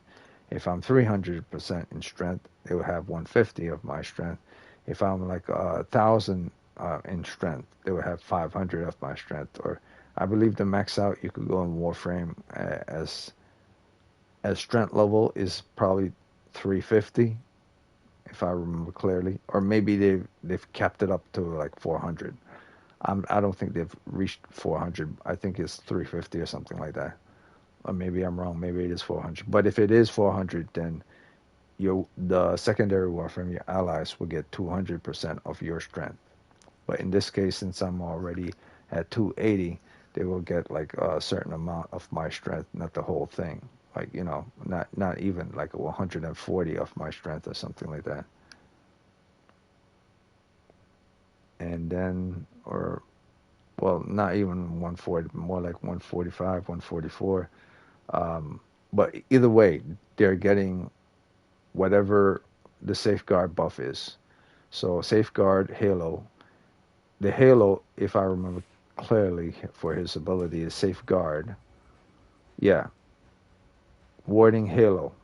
So this Halo, it creates a projectile. Is it a projectile? Creates a protective ring of fire that also stuns and damage enemies who get too close. So it's a protective ring of fire, but it also stuns and damage enemy that gets close to Nezha. So it's something that goes around Nezha, and it also stuns and it also does damage. So that's something important to remember.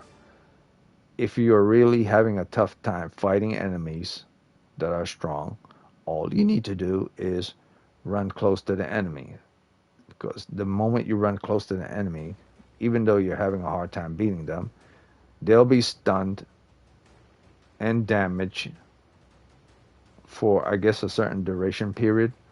So let me see where's the stun and damage.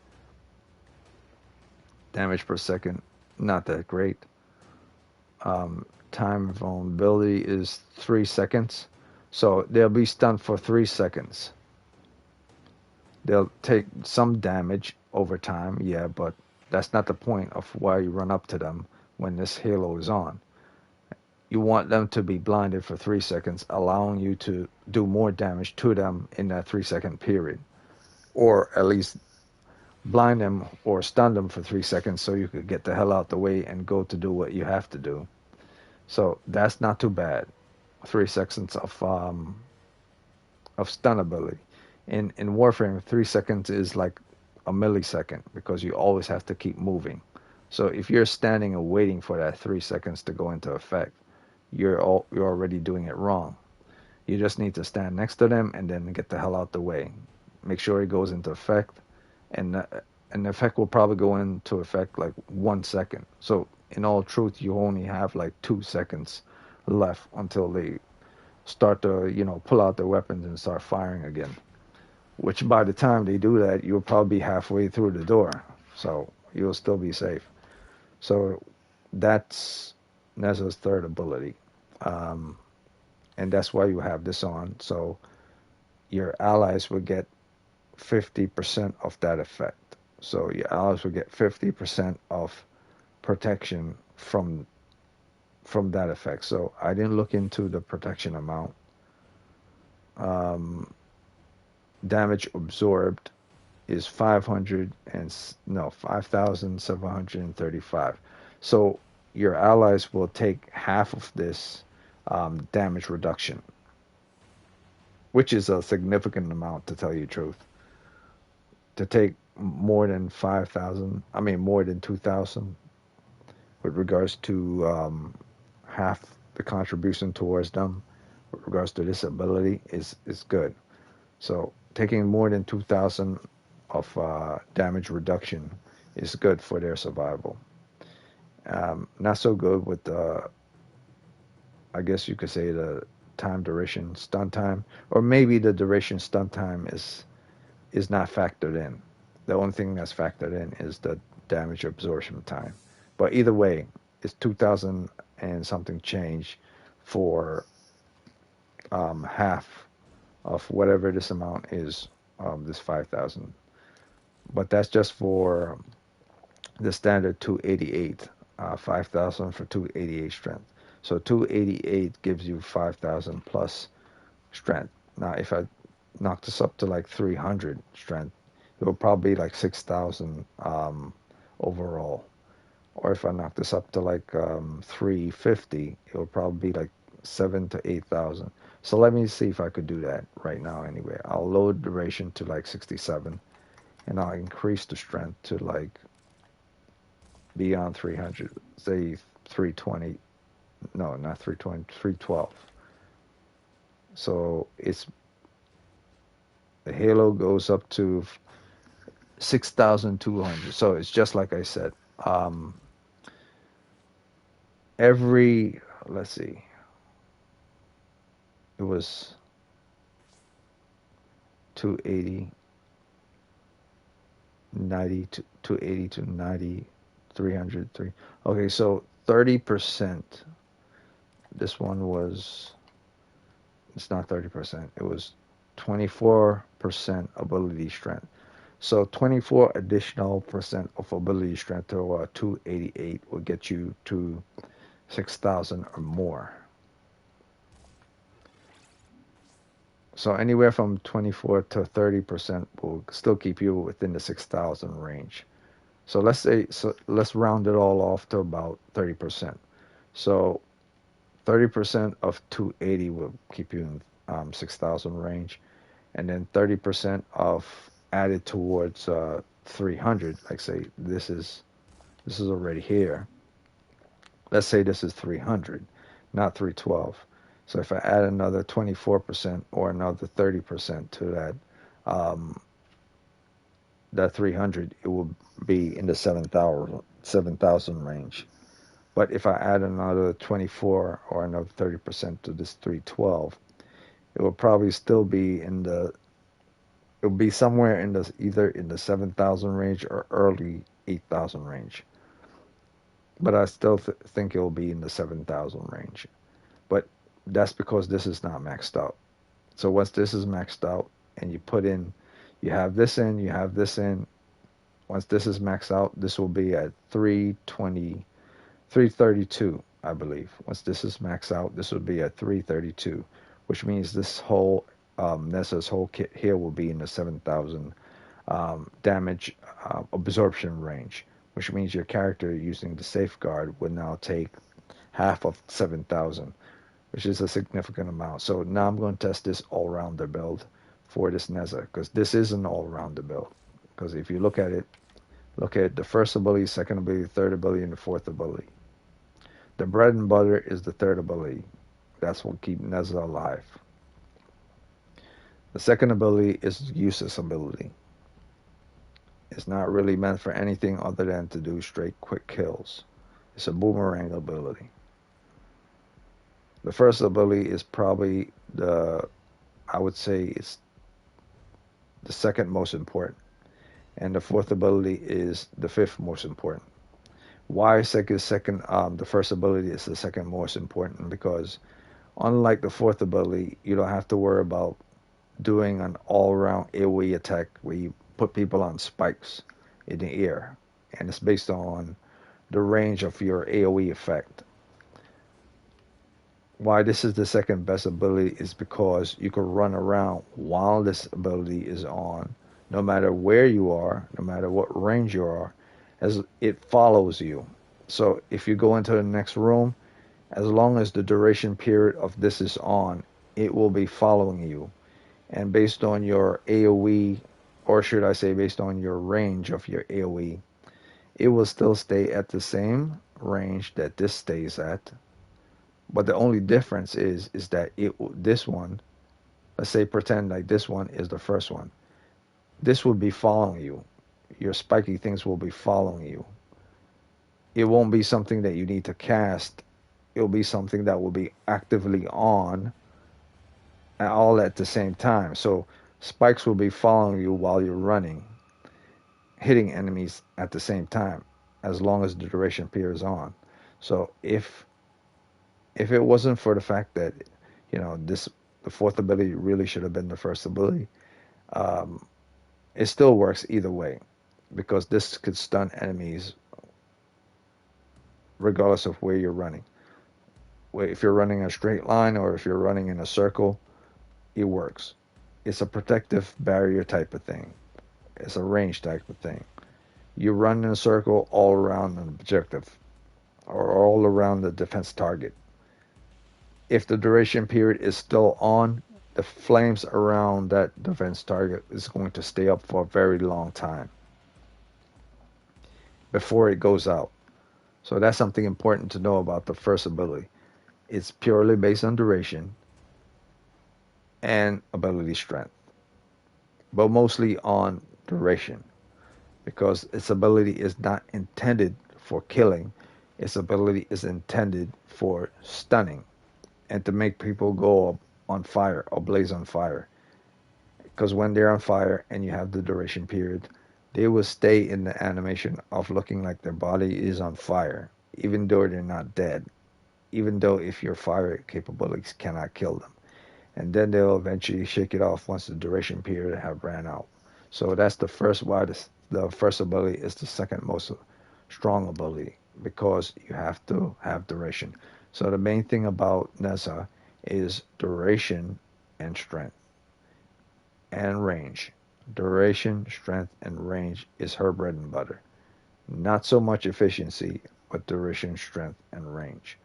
If you build if you build this Warframe for duration, you don't have to worry too much about efficiency. If you build this Warframe for a decent amount of range, you don't have to worry too much about efficiency. If you build this Warframe for a decent amount of strength, you don't have to worry about efficiency.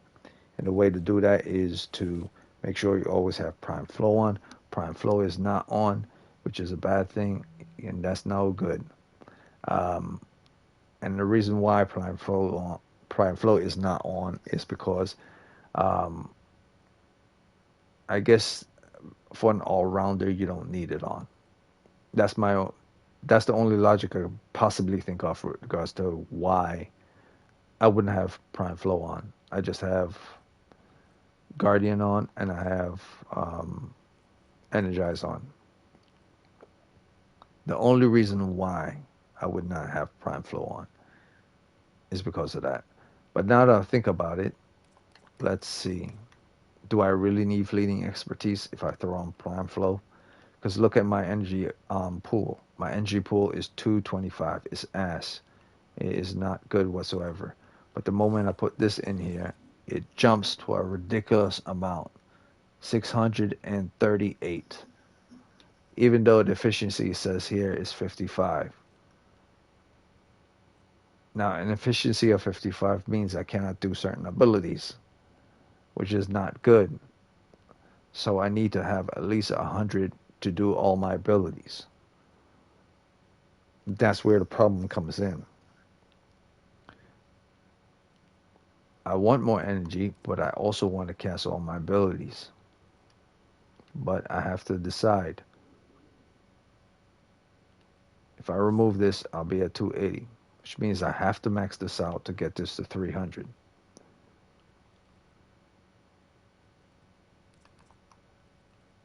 But I must have this at least at 100. But I must also, here's the thing, I must also have the first ability with decent amount of duration. So that's the problem. But I also know that she has a useless ability that I don't use. I don't use the second ability. So first, third, and every now and again the fourth. So in all truth, you're only using your first and your third ability. So at 55, you should be fine. I say should be, but you really shouldn't have 55% efficiency. But with 638 energy pool, it really won't matter whatsoever at all, because it'll take time for them to take down that 7,000 um, of your third ability. So what I'll do in this situation, I am going to give myself more strength.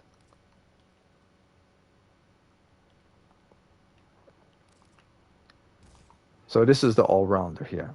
This is the all-rounder Vanessa. And in this slot right here, it's the same as I told you before. You put prime sure-footed in here.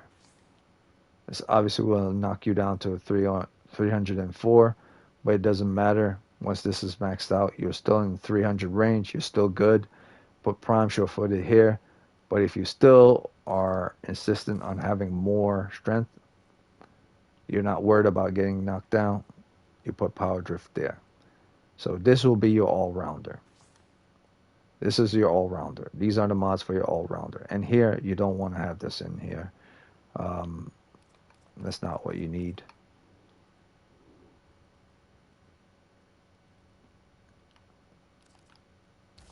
You need this.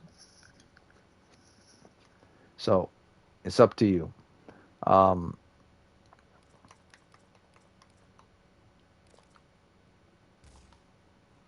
you either put power drift in here to have consistent power, or yeah, coaction drift in here to have consistent aura strength and aura effectiveness. But keep in mind, this only lasts for 28. No, this only lasts for 6 seconds of 28 additional power strength ability. You might not want 6 seconds. You might want consistent amount. So that's where the decision, do you really want growing power additional added in, Or do you want something that's permanent and more effective based on your performance of what you're going to do? Are you going to use a rifle? Are you going to use a shotgun? Are you going to use a melee weapon? Because if you're going to charge towards enemies and use melee weapon, you will obviously put on steel charge for more melee damage. But if you're not going to get close to the enemies, then you should use something that does range, like say Deadeye for sniper rifles. But if you're not going to use sniper rifles, then what's the point? But if you're going to be the healer, you throw this on. Uh, in all general, if you're soloing this game, if you're trying to solo the game and you're trying to beat enemies quick, what you will always do, you will always put this on to give yourself more health. Or you will always put growing power on. Or in this situation, you will put this one on. Because this empowered blades, what that does is on heavy attacks, if you're doing melee, will drain 90% of your shields, but at the same time give 60% status chance to your weapon damage, which means the enemies will get killed faster. But that's only if you don't care about your shields. If you care about your shields, this won't work out. So that's where something like this comes into play. So this is the preferred all-rounder, I would say. This is it right here. With actually this missing. And maybe I could put it in. No, I can't put it in. It's only 9. Yeah, okay. So this is the build right here for all-rounder Nesha. You have decent duration, you have decent efficiency, you have decent range, you have decent power strength, and you have prime surefoot to put in here. If you remember this mod setup right here, you're good. And if you put brief respite in here, you're also good because it converts 150% of energy spent on shields, energy spent on restoring shields while over shields are inactive. Well, maybe this wouldn't be such a good idea. This may be a good idea for Warframes that use a lot of shields. So maybe I was right from the very beginning. More health or more power. But it really, okay, see, here's the thing about aura. Normally, you will always put in physique because you want to live longer. You want to have more health in missions. But if you could kill enemy faster, you will always pick a specific type of weapon type mod in order to use to kill enemies. If you know that your shotgun is OP as hell, you will obviously put in more damage to a shotgun. Rifles, and if you know your melee is going to kill the enemy faster than your shotgun and rifles, you will always put that in the slot. But if you know the enemy is so strong that you're more worried about your health more than anything, you put that here. So anything can go into your R slot, but what cannot be substituted for your all-rounder build is Prime Flow, Augur Intensify, Safeguard to help your allies, Steel Fibers, Blind Rage, Transient Fortitude, Prime Continuity, and Augur's Secrets to get just ability strength to 204. Now, here's the thing: if you really don't give a damn about your fellow Tennos, you simply want to solo with your all-rounder build, then you don't need to worry about Safeguard. All you got to do is decide, well, if I'm not going to worry about my fellow Tennos, then I could just throw in even more ability strength.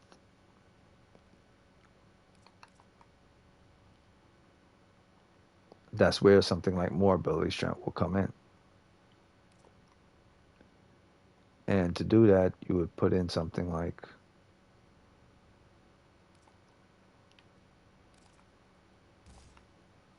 there. because now you have 1,000 health, shields, steel fibers, blah blah blah.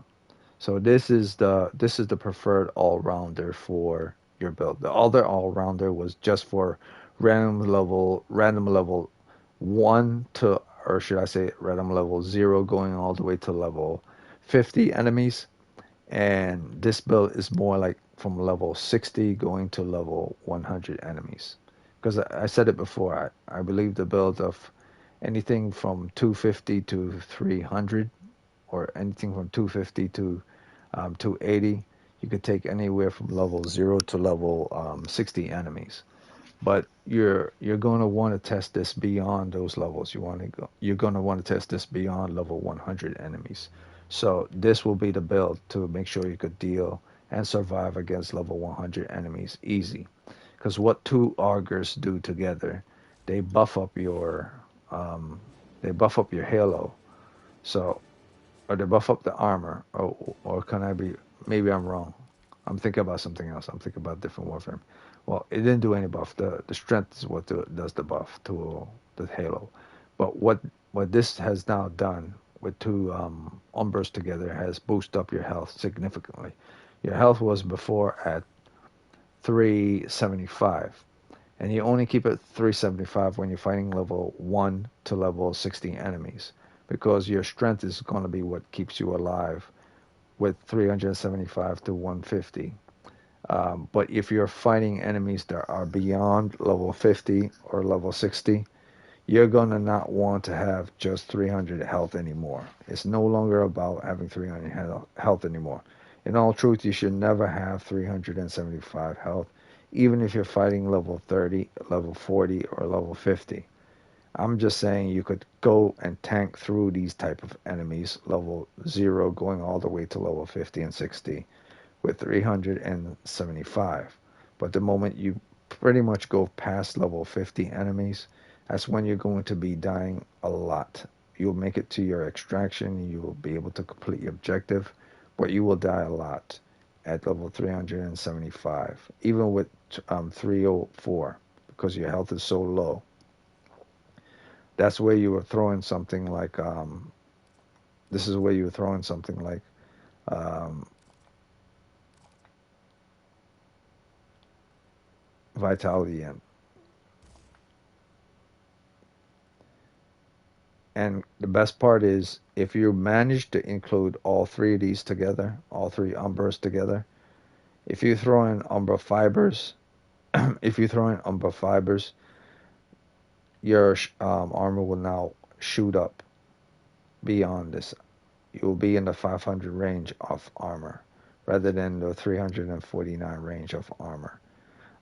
Probably beyond 500, to be honest with you, if you include the umbra fibers, which increases your survivability. So this increases your strength, this increases your vitality, and this umbra is going to increase your armor, which means this is a very tanky warframe, but it's a tanky warframe based on all-rounder, not based on strong survivability, long duration run. So this is an all-rounder warframe.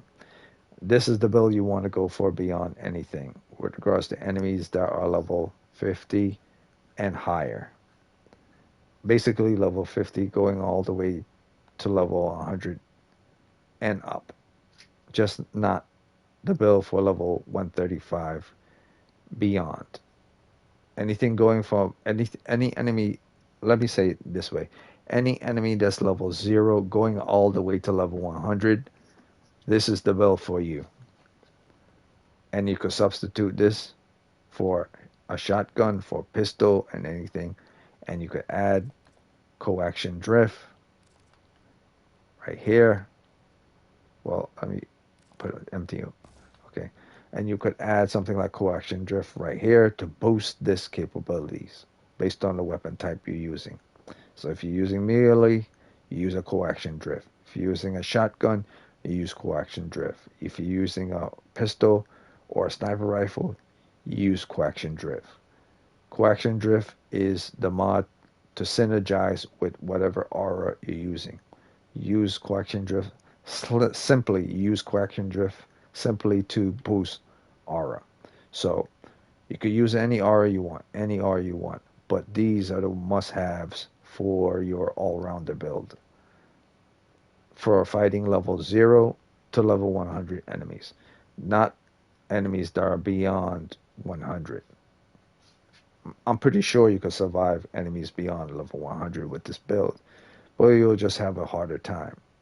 But most enemies in this game, you're not going to be fighting beyond level 100 anyway, except maybe in the last sortie. And in the last sortie, you might need power strength beyond 315. You might need 325, 330, and maybe a better build because those are level. Um, if you look at sortie, let me go look at the sortie.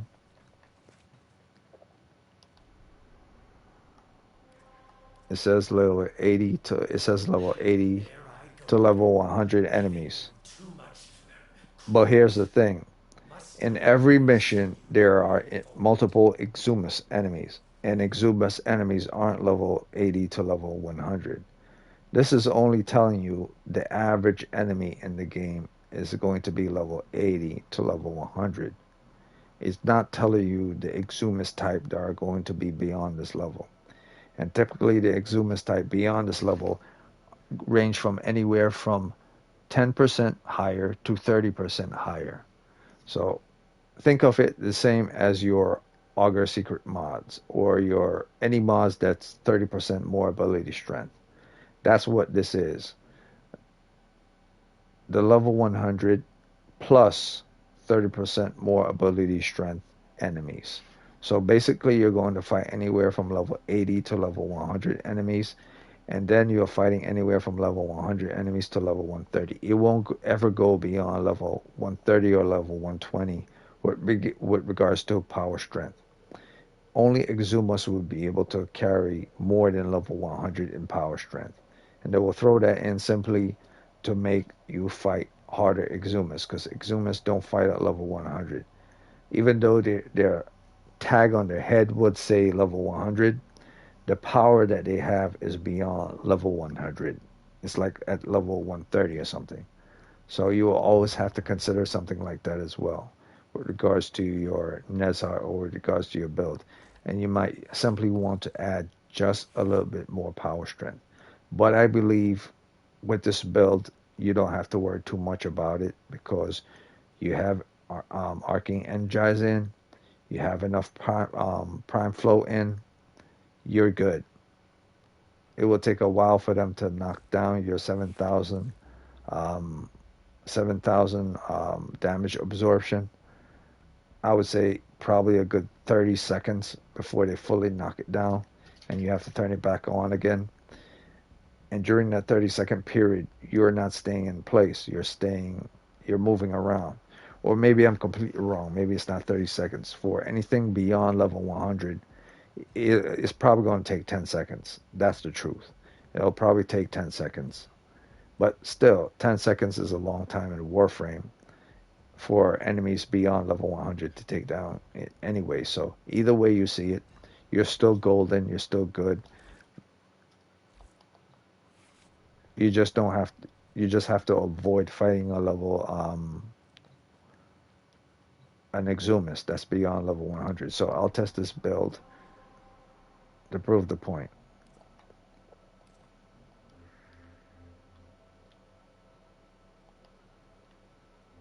And I'm getting off in like 30 minutes. So my last Warframe will be um,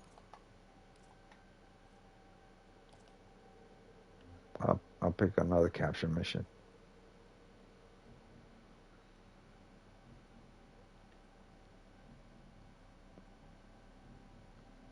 What was that capture mission I was at? Must have been this one because it's showing this one.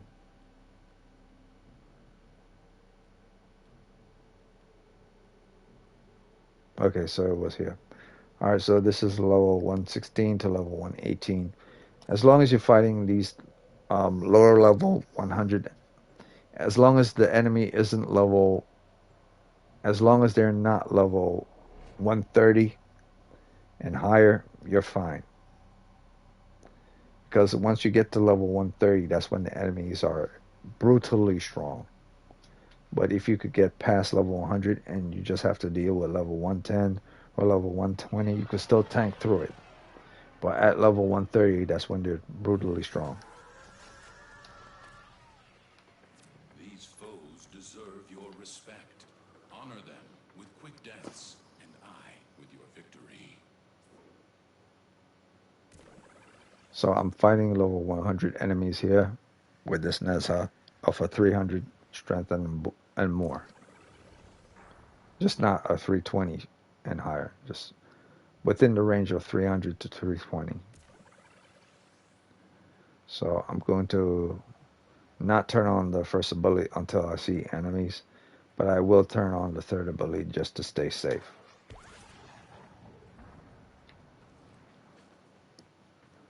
I'll find my captured target and try to kill him as fast as I can.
You notice damage is still going towards my health even though my armor's up.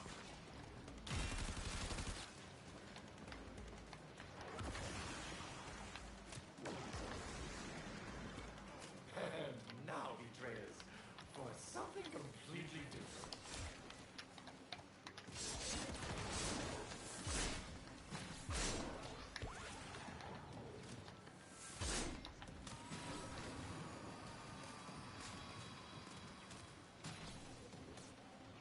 Excellent work. We'll interrogate the captive back at base. Your part is done here, Tenno. Because those are AoE effects. See, even though my armor's up, even though I'm not taking bullet damage, I am still, however, dealing with AoE effects.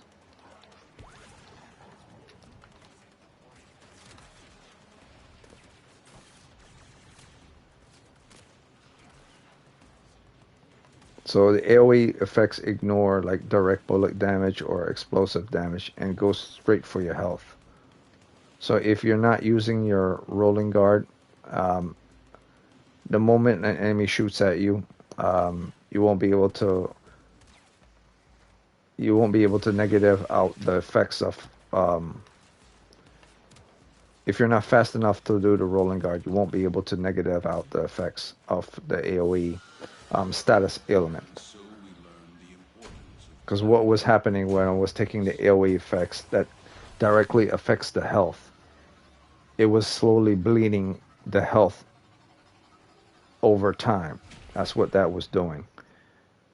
Even though I wasn't taking any physical bullet damage because my shields were still up, they had to get past the armor, the damage absorption. They had to get past that. The AoE effect, however, was still attached to my health and slowly bleeding it out. That's why you need to do the rolling guard to eliminate the AoE effects from continuously taking health over time. And that's also why you have on the first ability, so that if you're surrounded by enemies, your first ability will keep them at bay, stunned for a certain duration period of time, as well as your fourth.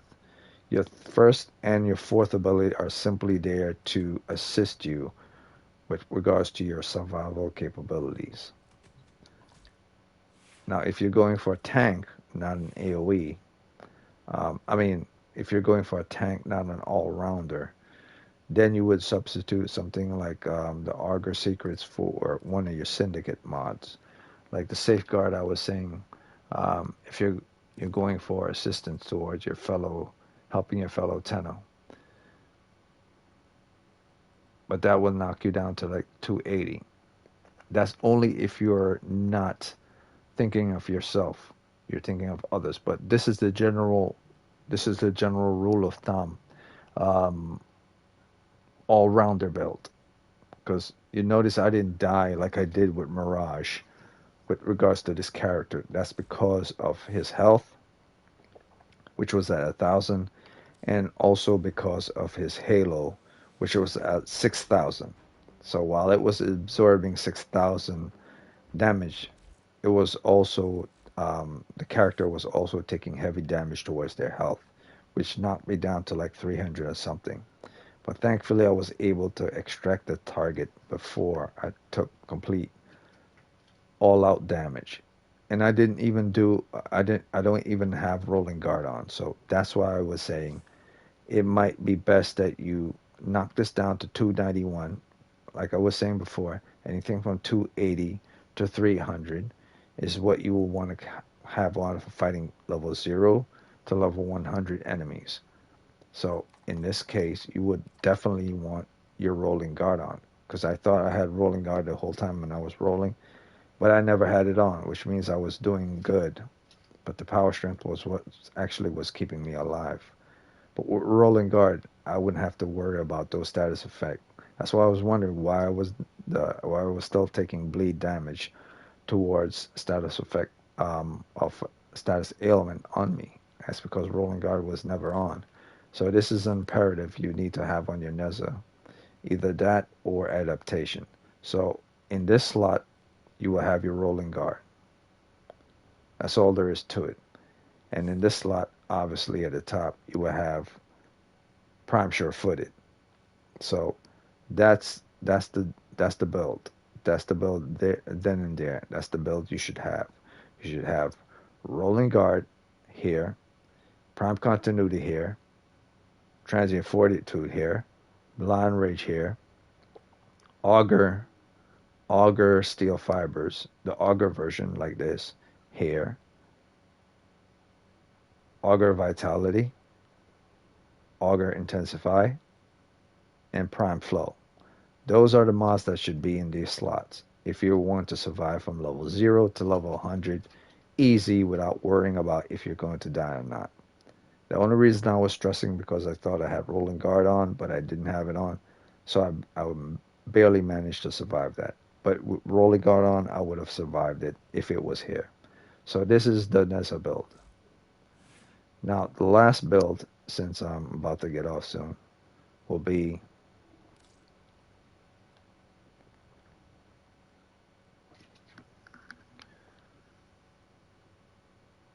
Nessa Nidus. Well, I wouldn't call. See, the thing is, Nidus is more like a preferred Warframe. I wouldn't call him the best. He's only the best when he gets the build up of his stacks. So if you could build up his stack ability, he's he's the best. But let's say if he jumped directly into a level 135, level 175 enemy wave, like if he just jumped into a level 135 or a level 150 steel path mission, he will die straight out at the beginning. He will last for a couple of minutes, and eventually he will use up some of his revives because he hasn't pulled in enough enemies to build up his stacks of undead, uh, undying. I think that's what it's called, undying capability. So let me see.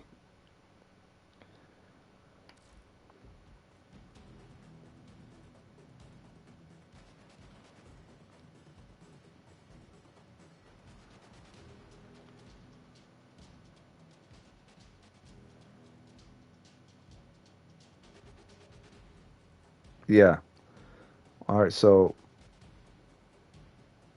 what he does is he casts his first ability.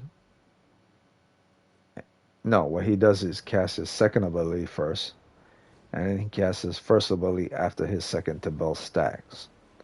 Now, once stacks are built, he's able to use his fourth ability in order to do defense targets.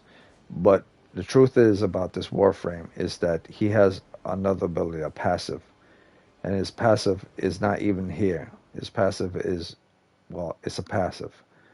What that does is the more stacks he builds using these two abilities, it eventually allows him to gain one more revive. I think it's something every 50 stacks. No, every 30 stacks he gains one revive. But in the game, it's not like it doesn't say you received another revive. It's more like you received the chance to not get, like, if you're dead, you won't die. You'll still be in mission, but you just won't go down, and you could still kill, but you won't be dead. Even though you're actually dead, you could still fight.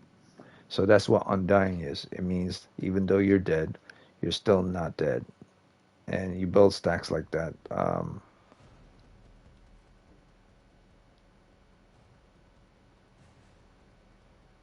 Did they change something up? Assume all energy and decreases damage. Void strike. This is some operator abilities. Oh, that's something new. They never had this in before.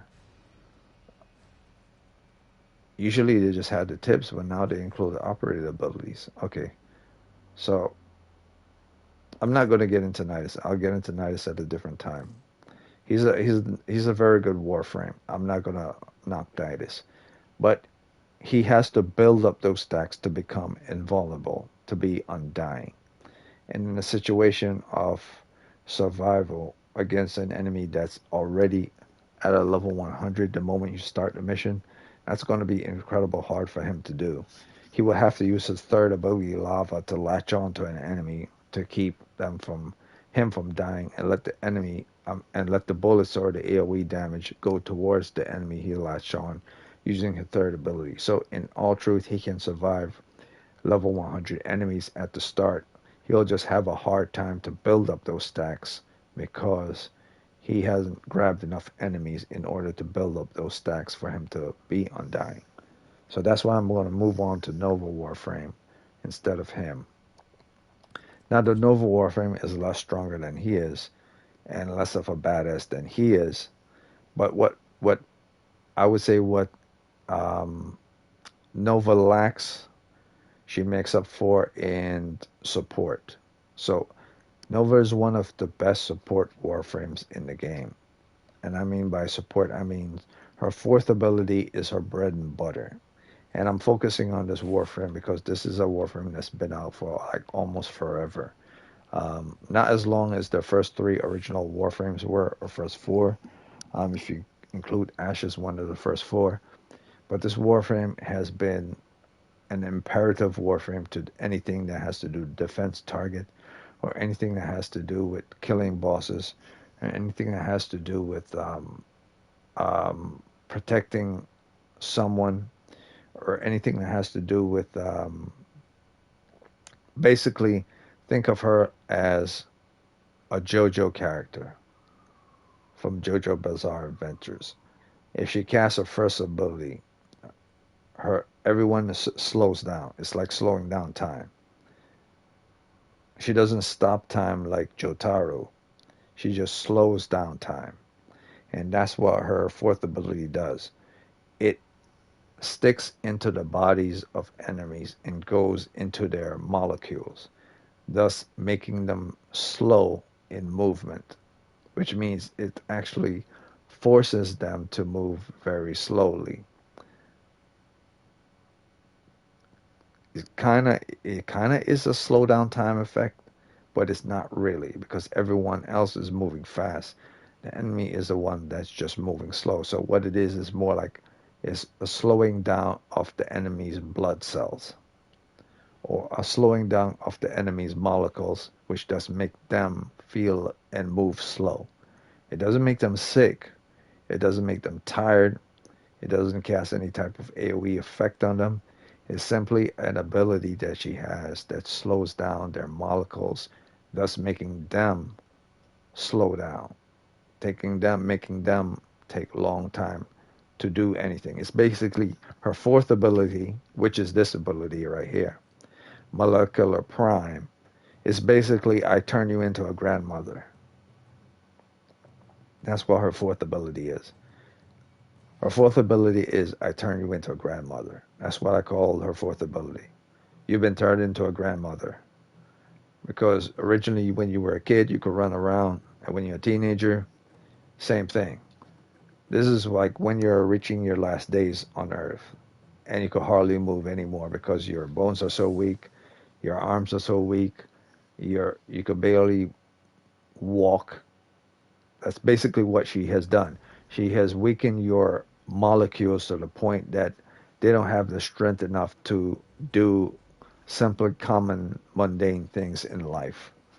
That's what her fourth ability is. That's why she's one of the most badass Warframes, and she's a sought after Warframes because slowing down any enemies in this game is an imperative for your survival, for your team survival, and for you to accomplish a mission fast. This Warframe is also known for something else that another reason why she's a badass. She could also reverse slowdown. She could speed up time. She could do the reverse slowdown. She could make an enemy goes incredibly fast if she wants them to. So this Warframe is very strange. She can make every enemy around her either go incredibly slow, like they run like their grandmothers, or she can make an enemy around her, run incredibly fast, like they're on crack, like they're super high on drugs, or make them run like they're cars, like make them move like they're moving cars, like they're running so fast it's beyond normal. And you could do that by doing two things, and I will get into that. I'll go into her first, second, third, and fourth. But I guess I don't. It doesn't really matter what way I go into explaining her kit, as long as I explain her kit and her showcasing her abilities. So what you would do is, since the most important of this Warframe, and I'm about to get off soon anyway, is her fourth ability and her third ability, and sometimes I guess her third ability.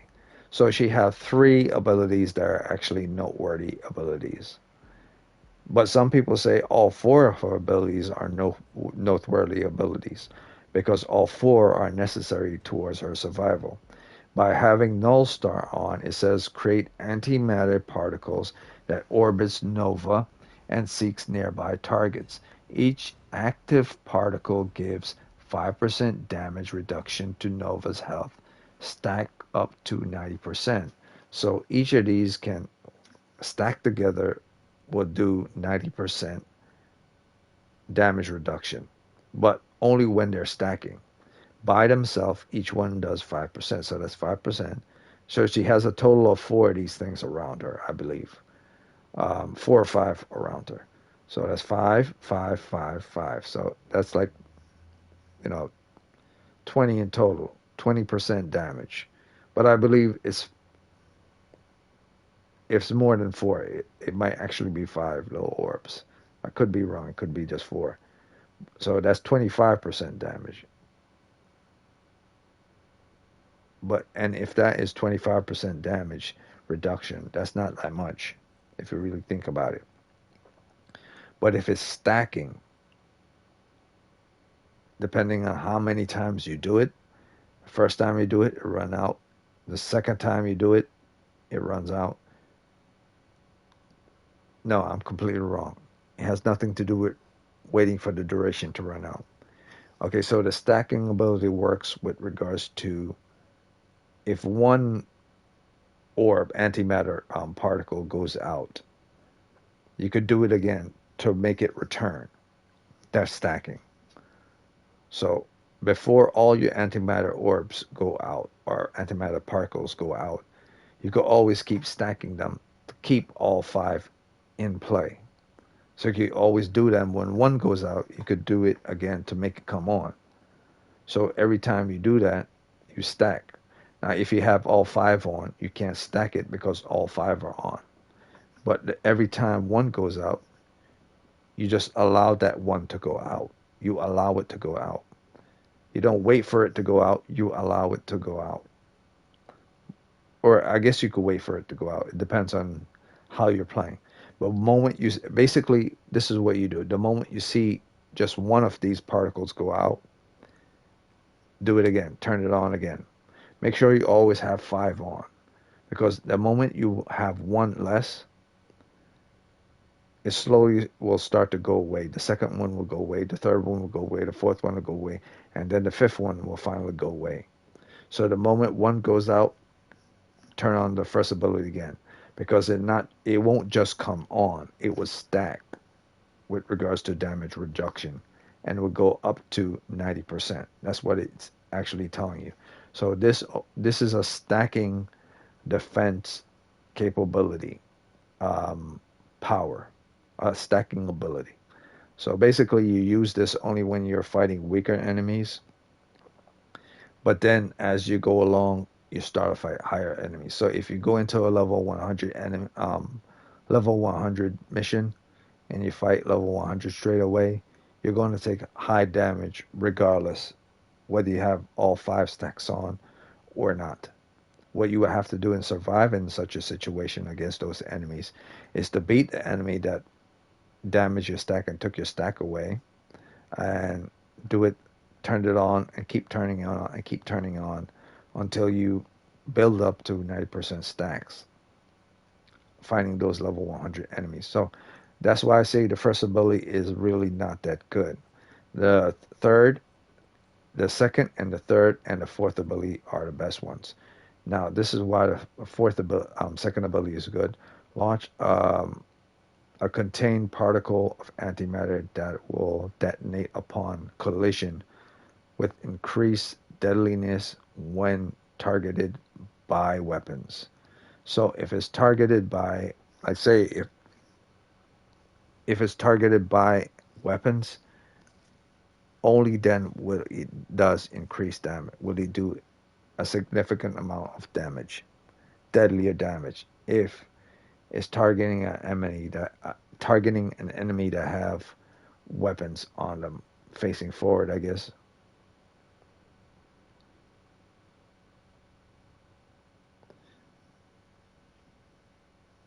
I'm trying to understand. I mean, I already know what it's about, but it's basically saying,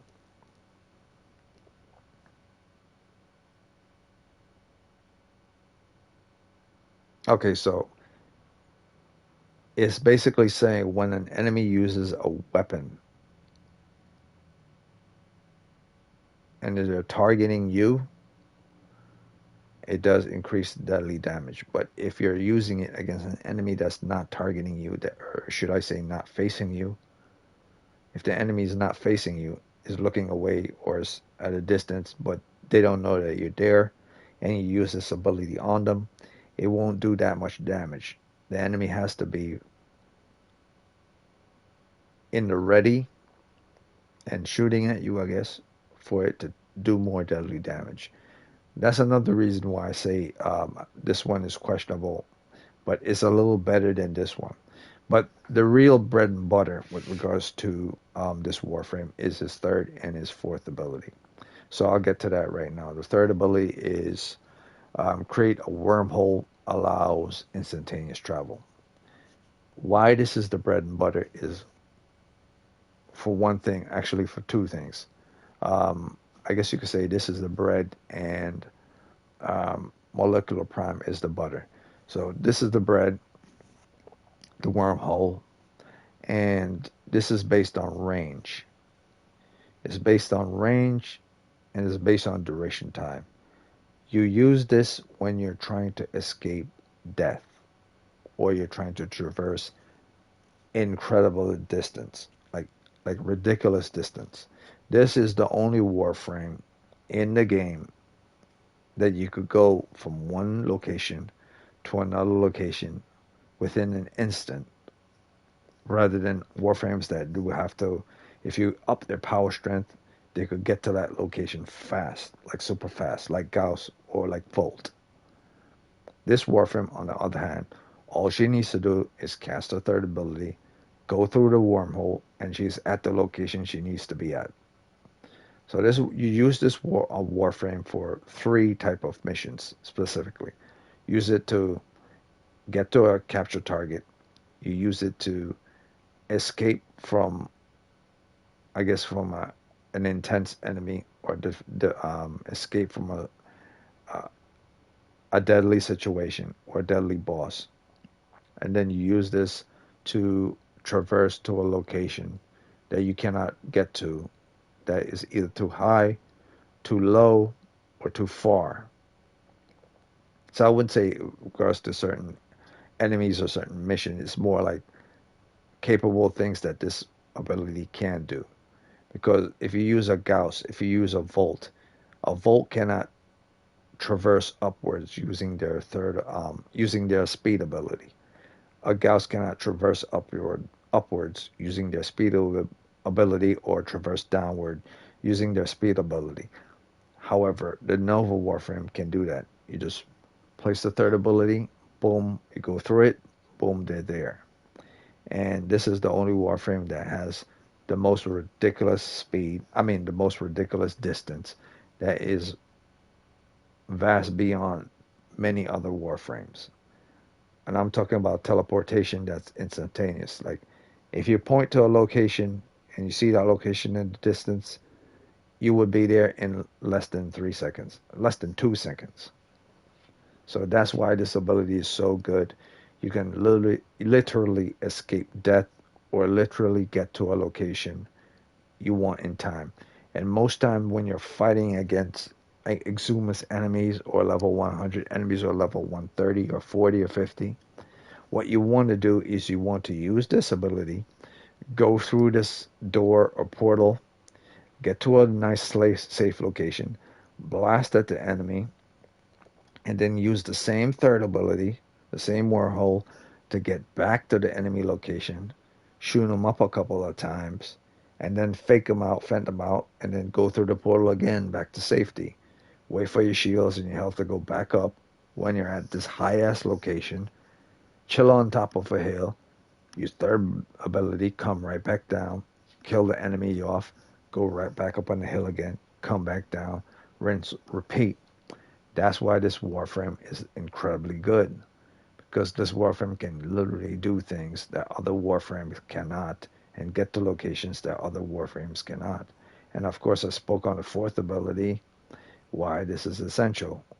So this Warframe is both defense, the Null Star to make their Warframe defense. As long as she keeps stacking, she'll be fine.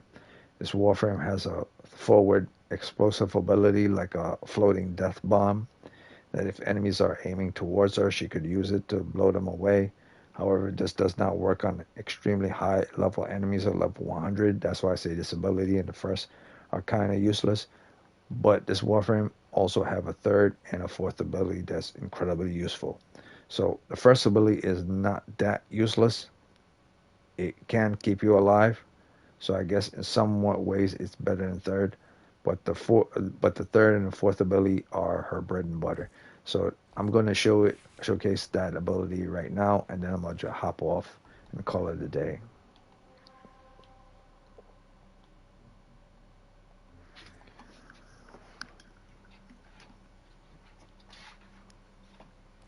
So I'm not going to use this one on level 100 enemies, because I don't need to.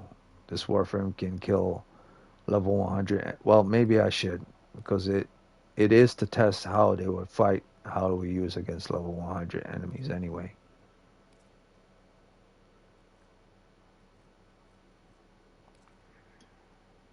All right, so wait, actually, yeah, I might have screwed up. I didn't even check the mods to see if I have the slow ratio of 75%. I would know 100% once I go into mission if I have the slow Nova on, or if I have make enemies fast Nova on. So let's see.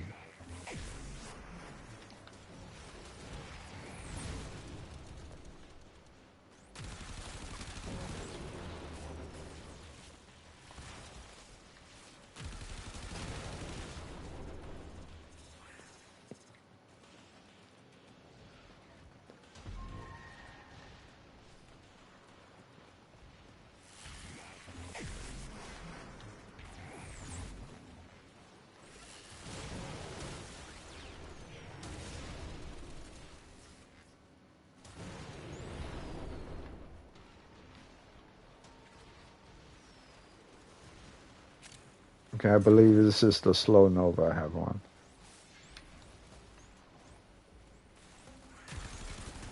However, I don't have efficiency on this Nova, so might not be the Nova that you want to have on. And the slow ability is not that slow, so this might not be the slow ability that I want either. But they are moving slow. That was the fourth ability. Excellent work. We'll interrogate the captive back at base. Your part. And this is the first ability, where the 5 little orbs surround her.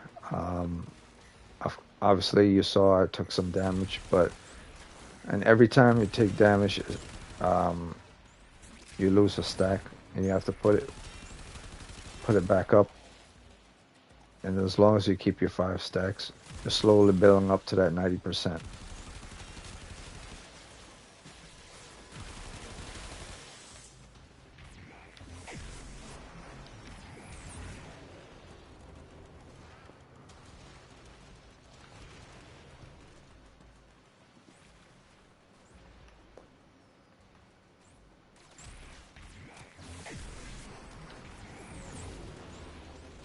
See, it's no good.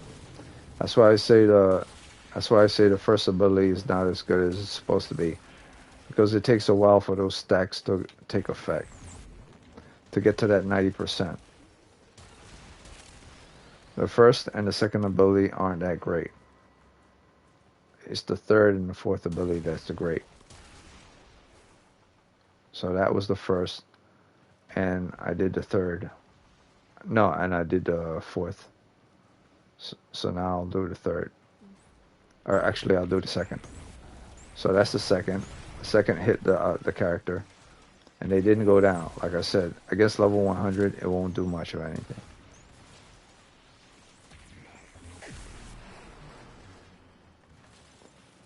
And the health I have on this Warframe is also very low. So,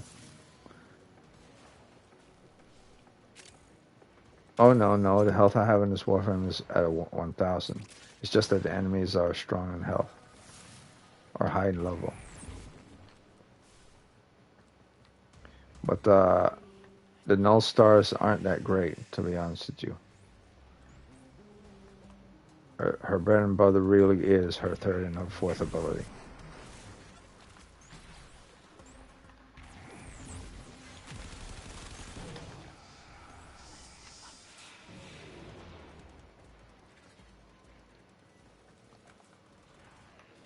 Where's this dude?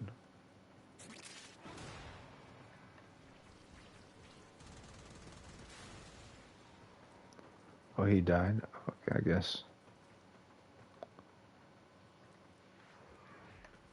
Oh no, it's all the way over there.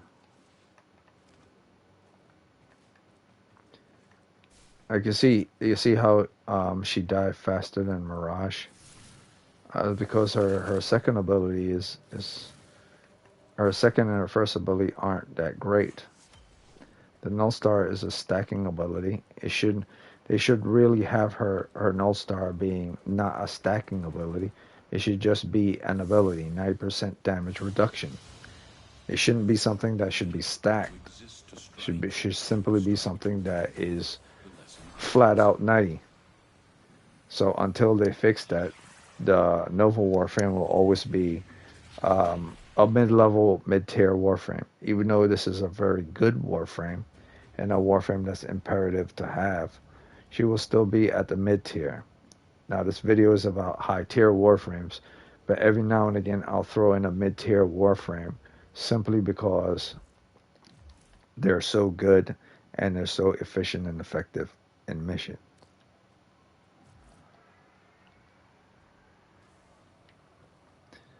Now it's weird. I'm seeing these people who are legendary, legendary two, legendary one, and legendary two, and I realize I'm still at my profile. I'm almost there. I'm not even at a 29 yet. So the only thing that means is one thing is that these people are ridiculously spending oodles amount of time making these kit guns and these Zaws. That means they have lots of time on their hands to keep creating all these different various type of guns and weapons just to increase their mastery rank. I don't have time for that, man. I mean, I really don't have time for that. Like, I've created a kit gun last week. It just upped my mastery rank a little, and I'm going to create a kit gun come Monday. A new kit gun come Monday, and that's going to increase my mastery rank even more. Um, or another ZA. I'll probably create a ZA on Sunday. That's what I'm going to do. I'm going to create a ZA on Sunday just to increase my mastery rank. Maybe I could create one now.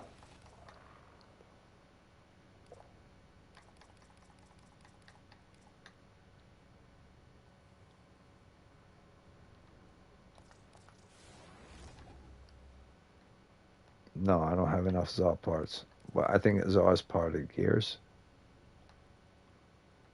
No, ZAs aren't part of gears. Gears are gears, not. Yeah, ZA should be part of modulars.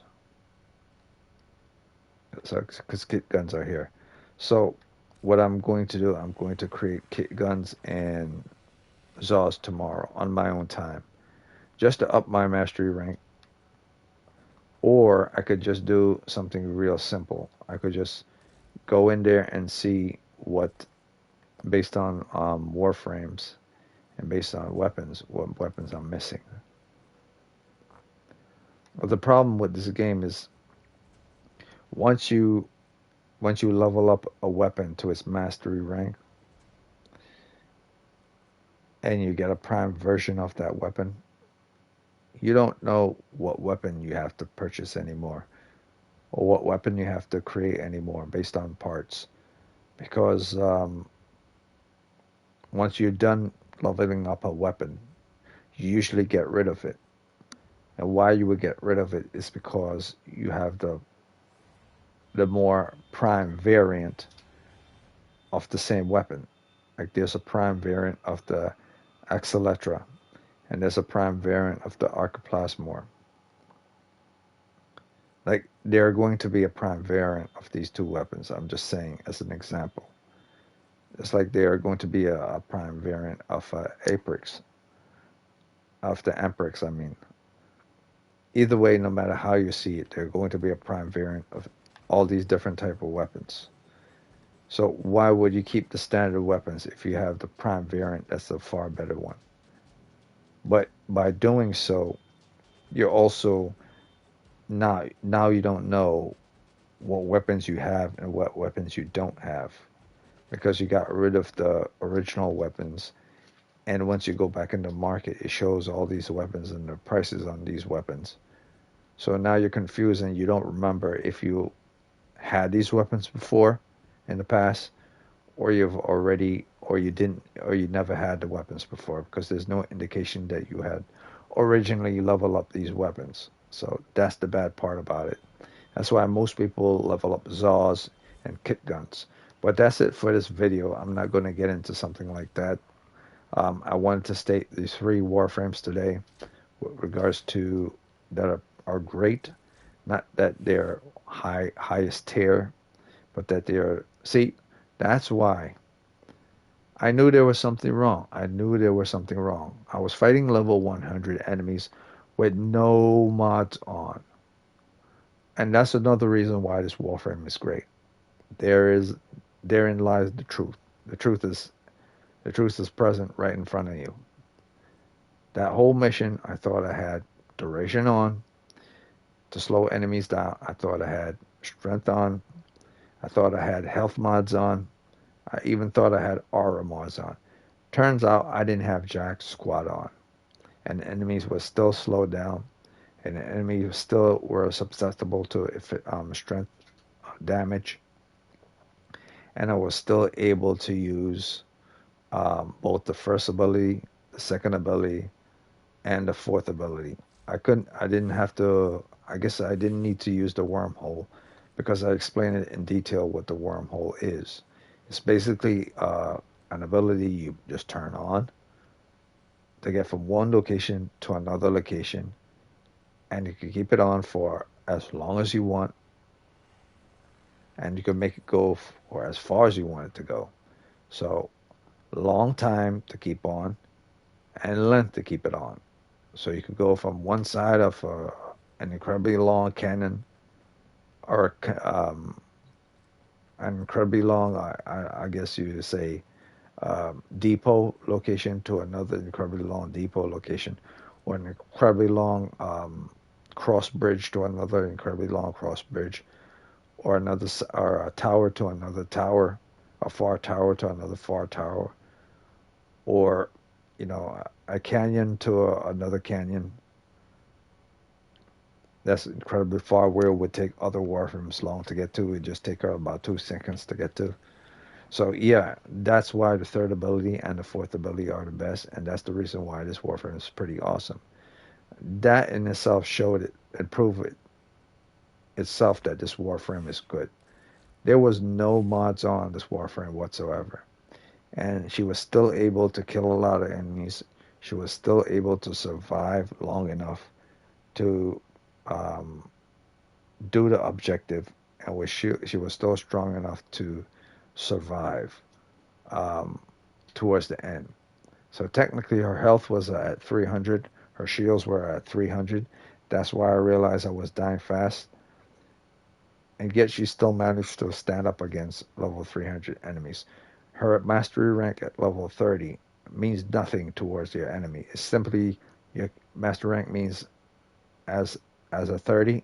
That simply means it allows you to have 60 capacity slots. That's all that means. Mastery rank 30 means you're simply allowed to have 60 capacity slots, and you're able to gain more health, gain more armor, gain more shields. Basically, everything that's in here is increased once you get all the way to 30. So once you hit 30, all these become you see there, what you see right now. This is 100, this is 100, this is 100, this is 100, and this goes up to 30, this goes here, and that is what this is. If this was at the uh, rank of 10 or rank of 20 or 15, these will all be lowered, and this capacity slot will be lowered. So that's what rank 30 means. It means it allows you to have more open slots, and it allows you to increase your health, your armor, and other things. I'm shocked that I was able to do that level 100 mission, but I'm also not surprised either, since I did get assistance. I did get assistance in the mission. It wasn't just me running solo against these enemies. There were other people killing the enemies as well. So I would be able to successfully do that mission, but I would die more than that once that I just died. I only died once, but I'm pretty sure if there was no one else in the mission, I would have died multiple times and come out and I guess achieve the mission or succeed the mission with just one revive left. Either way, it doesn't really matter. This just proves that this Warframe is good. With just even with just one revive against level 100 enemies, it proves that it's good. So this is the Warframe. That's good. And now I'm gonna put in mod slots here, and based on that, everything has jumped up. However, everything in here, the duration, the effective range, so on and so forth, has not jumped up. That's not what you want. So what you do, you reduce that, you take that off, you leave these two on, or No.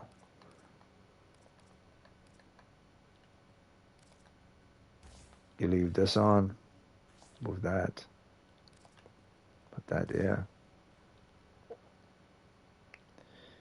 Adaptation, or in this case, rolling guard. Well, enemies move slow, so they won't be able to hit her fast. So she probably won't need to worry about rolling guard. More about adaptation. Or maybe rolling guard. Either way, you put either one of those in there. And then, because she needs to cast her fourth ability multiple times, and she needs range.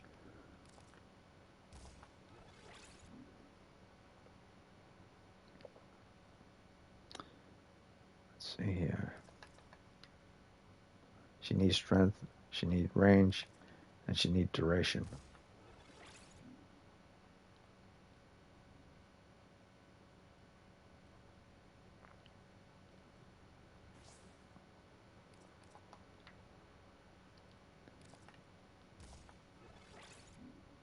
So this looks good. But she really needs efficiency more than anything, because this is a Warframe that casts her ability multiple times. So it's less on the steel fibers, more on the efficiency.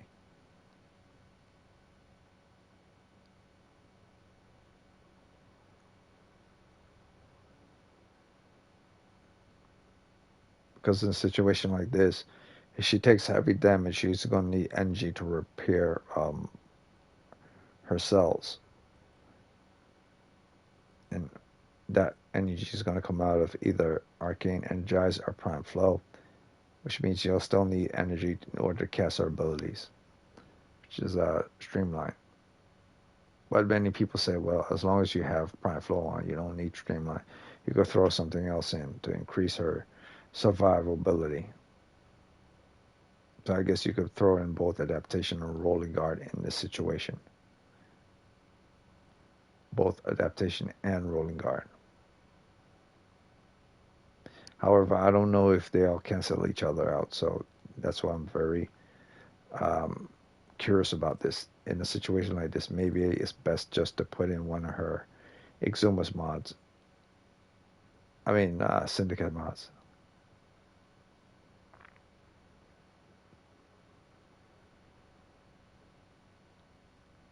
Yeah. Or maybe not. Maybe the best thing to do is to make her shields come up fast. Super fast. Faster flick. Or, oh, here's the best thing. Since her fourth, it takes a while to cast her fourth ability. There it is. Okay, so this will be the all-rounder build. For you to not use up a lot of energy, because she's going to use a lot of energy to use her fourth and the third. That's 75, and that's a full 100. The decision is you're either going to use natural talent or you're going to use streamline. In the case in the case of my situation, I say, since that's a whopping 100 energy, it's best to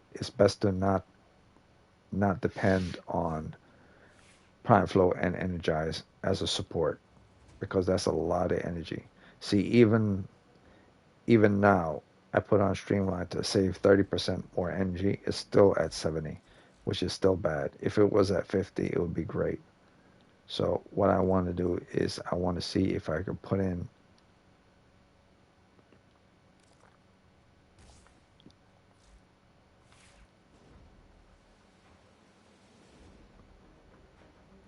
okay, so that's decent. So I guess this is decent as well. So let's see what's the duration period of 105.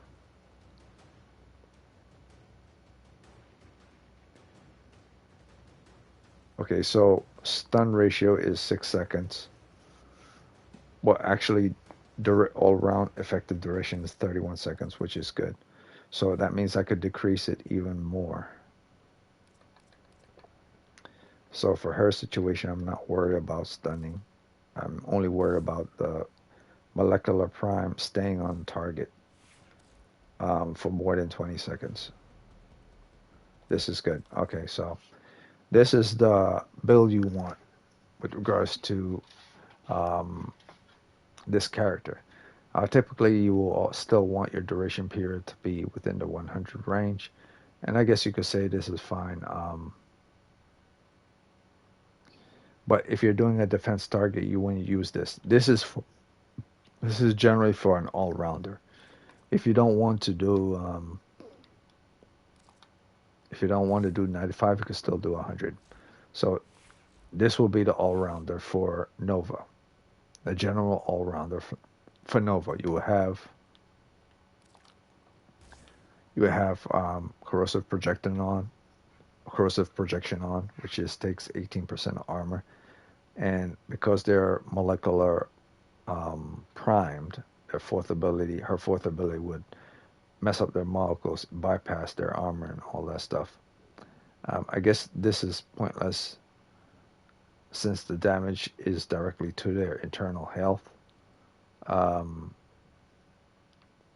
but at the same time, with you don't need something like a growing power because when she's at 155, that's the slowest an enemy could run and the highest effectiveness of her abilities, I believe. So I guess you could throw in a steel path if you're going to do melee damage because her thing is that when someone is slowed down, their molecules are slowed down. All she has to do is take a huge hammer or a huge bat or a huge sword, and as long as it has impact damage, high impact damage, she could simply hit them and they will burst like a balloon. So in a situation, this is perfect. Now, if an enemy is shooting at her a lot, they're not going to let her get close to her, even if she slows them down, if they're beyond level 100. So in the situations, having steel charge might not be good. Whereas you would throw in something like a rifle amp. But in all truth, you will want to have something that's more support towards your situation. For instance, if you're fighting corrupted or corpus, for instance, if you're fighting corpus, you'll want something like an EMP bomb, which allows for all your enemies' accuracy to go down by 15%. But that's assuming that all your enemies are below a certain level. That will take their aim down to like 15%. So that's what you're assuming. Um, However, the better version of that is shield disruption. So it doesn't matter how strong your enemy is. If you have 18% shield disruption, once molecular prime hits them, 80% of their shield is going to go down or be disrupted, which allows that if you shoot towards them, it won't matter how strong they are. If you'll be able to get at least a certain portion of your damage through their shields, which is also not that great of a mod, but is effective towards the enemy type. Just like corrosive projection is effective towards Grineer and armor types, just like shield disruption is effective towards enemies using shield types. So you have to use these aura with the shield type of enemies, or you have to use an aura that's a support ability. Converts 150% of energy spent on shields while overshield are inactive. So that will work best if you're using a Warframe that does shield gating abilities multiple times, or if your shields keep going down, um, you'll want to use this instead. However, if you're going to go for straight melee, you will go straight melee. If you're going to go for straight disruption or rifle, go for straight disruption or rifle.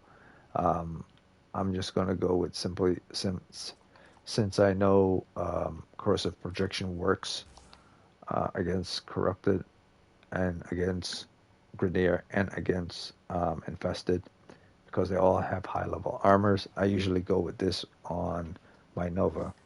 And then what I do is in the slot here is prime sure footed. Once again, prime sure footed. So at 155 strength, we have a slow ratio of 75%. That's what you want because that's the max that you can ever have with Nova. There, you can never go beyond 175. No matter, even if you increase her ability strength to like 300 or 400, it'll still be a slow ratio of 75. So this is the all-rounder build for Nova. You have an average duration of 105. You have an efficiency of 160. But if you really want to have more efficiency and don't worry that much about the duration, you have it at 160.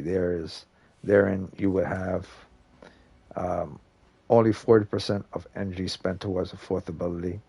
You'll still have the 75% slow ratio. You will still have the explosive radius of 14.5.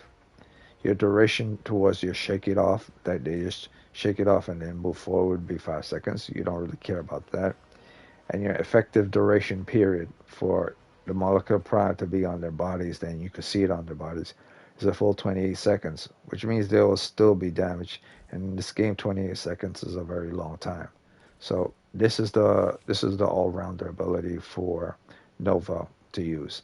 Now, if you don't want to use this all-rounder ability, um, right, I guess if you want to do a mission purely based on defense or survival or protecting anyone or anything from near death or death leading to near death, or not death leading to near death, but situations leading to near death, you would throw in the mod Streamline and replace the fleeting expertise with Streamline. Why? Is because you're no longer dependent on efficiency and low energy spent. You're more dependent on duration period of 155 duration and and more energy spent, which means now your duration period, which was originally 28 seconds or 25 seconds, I believe 28 to 25, has now doubled to 46.5 seconds. It's not a full minute, but it's enough that you need to use in mission. So 70% more or 70 more energy compared to like 40, 50, 67. That's 30% more energy spent for double the amount of duration period. So is it worth it? Like 40 at 28. Let's say the drain was 80 instead of 40, like double the drain. That means the amount of time I could do the ability at 40 to get 80% of drain taken away, or to get 80 off drain taken away. I would have to do the ability more than 28 times, which will leave to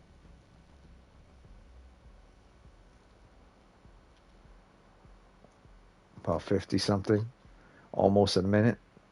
Whereas this, if I do this twice, this will leave to over a minute, but it'll be a whopping 70, 140, like 140. Yeah, so this is not that good. Now I think about it. So Streamline is better. I mean, not Streamline. Fleeting Expertise is better. But let's see the duration. 31 seconds. Uh-huh. At 50%, still not good. I like the 40% better. I like the 40% better. It's yes, it's below it's yeah, I like the 40% better. It's 28.5 and it's 5 seconds, 5.7 seconds. But I can't help it. I like it. I like it better because it feels more smooth that way rather than you're spending a full 70 just to get 48 seconds. So I might actually need those extra energy when the time comes. So I'm going to end this video right now. But this is the Nova build based on what I've seen that works as an all-rounder. And I tested it in mission with none of these mods on whatsoever. So I know, having, based on what I've seen, based on the range, based on her powers, and the fact that the prime flow that was on before, or should I say prime flow that wasn't on before, now it's at an energy pool of 744, and now adaptation is on, but now it shows I should have rolling guard on.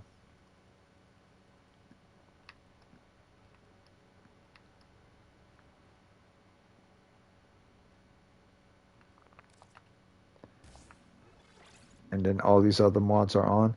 So this is the preferred Nova all-rounder build. Now, if you don't consider this the preferred Nova all-rounder build, that simply means you don't want corrosive projection on there. But this is the preferred. And then you can put whatever you want in the slot up here.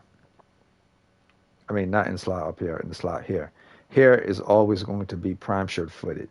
But you could put whatever you want based on the enemy type that you're fighting. Fighting Grineer, fighting Corpus, you put the mod that's most associated with them. But these ones down here are the ones that you will always want, regardless, for an all-rounder Nova build, not for a kill everything build or a tank build or a long survival build. But this is simply a build to fight enemies from level 0 all the way to level 100 without any problems. Because as you just saw in the mission, I died once, and I could have died twice if weren't people in there to help me. So I would have died multiple times if I mean, there's no if about it. I would have died multiple times because I didn't have mods on. But if I did have mods on, I would probably died once and only once with this mod set on. In fact, I don't think I would have died whatsoever at all with this mod set because I have rolling guard on. So this is the preferred mod set you would want to fight level 0 all the way to level 100 enemies. And if you want to do something more of a tank build, you just substitute certain mods here. It could probably be something like the fleeting. It will probably be something like the range, because you're not worried about fighting things or defending things from range. So, and you could put even stronger mods in those places. And then you could do something like increase your health here for more tank, or armor here for tank, or some type of rejuvenation. So either way, no matter how you see it, this mod setup right here is for your all-rounder build. So I'll go ahead right now and I'll throw in the rejuvenation mod, but that's for teams. But if you're not doing teams, I guess you could throw in more health. But this does team health regenerates 3 points. So this is not just for teams as well. This is also for you as well. So I believe your health regenerate as well. But if I'm wrong, then you have this in. But I believe this is the one you want to have on more than anything. So this is the mod setup for an all-rounder Nova build. You could put anything in your R slot here, but you have to, I guess you could put anything in your Zoom slot as well. But this is the setup you will have down here for these ones. Anything you put in here. Generally, you want to have prime shooter for here, but in all truth, it's up to you where you want to have in these two. But this is the setup you want for your build in all these other mod slots down here. And for your sides, you always want to have that energize in here. Depending on the type of situation you're in, you'll want to have another arcane for something else. But in general, when you always need energy, you always need a max arcane energize. So that's all I got to say about this video. I already spoke about those 3 Warframes. I showcase all 3 of them. I showcase the Warframe Nova. I showcase and show their ability of the Warframe Nezha, how he works. And then I showcased the Mirage Warframe and how she works. So those were the 3 Warframes that were showcased in this one. It took me a little long, but I had to get through both what the Warframe was, what the ability was, and how you could use those abilities in the mission, and if those abilities and those mods are effectively work in mission. As you can see, Nova's pretty badass to run a mission all by herself, and me assuming the whole time that she had mods on. But if it wasn't for those other people who were in mission, I would have probably died more than one or two times. But I would still be able to do the missions even without mods on. So she's pretty strong with regards to her powers, not regards to her health or anything else. Her third and her fourth are her bread and butter.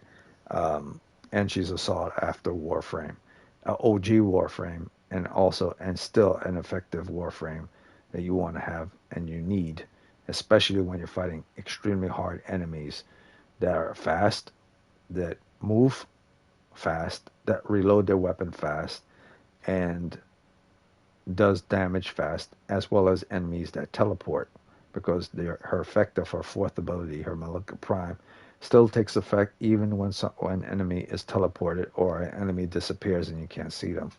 So regardless, this Warframe is an essential Warframe to have. And that's all I got to say with regards to this video. Tomorrow I'll be on, probably around the same time, to showcase other Warframes and their capabilities and what they can do. I'm not going to show Exumus Warframes, or not Exumus, but sacrifice Warframes, where I sacrifice other Warframes to make other Warframes stronger. That's going to be in a different video sometime down the road. Right now it's just me showcasing all the great Warframes in this game. Not just not good Warframes, but great Warframes. And those great Warframes can be either mid-level Warframes to high-level Warframes.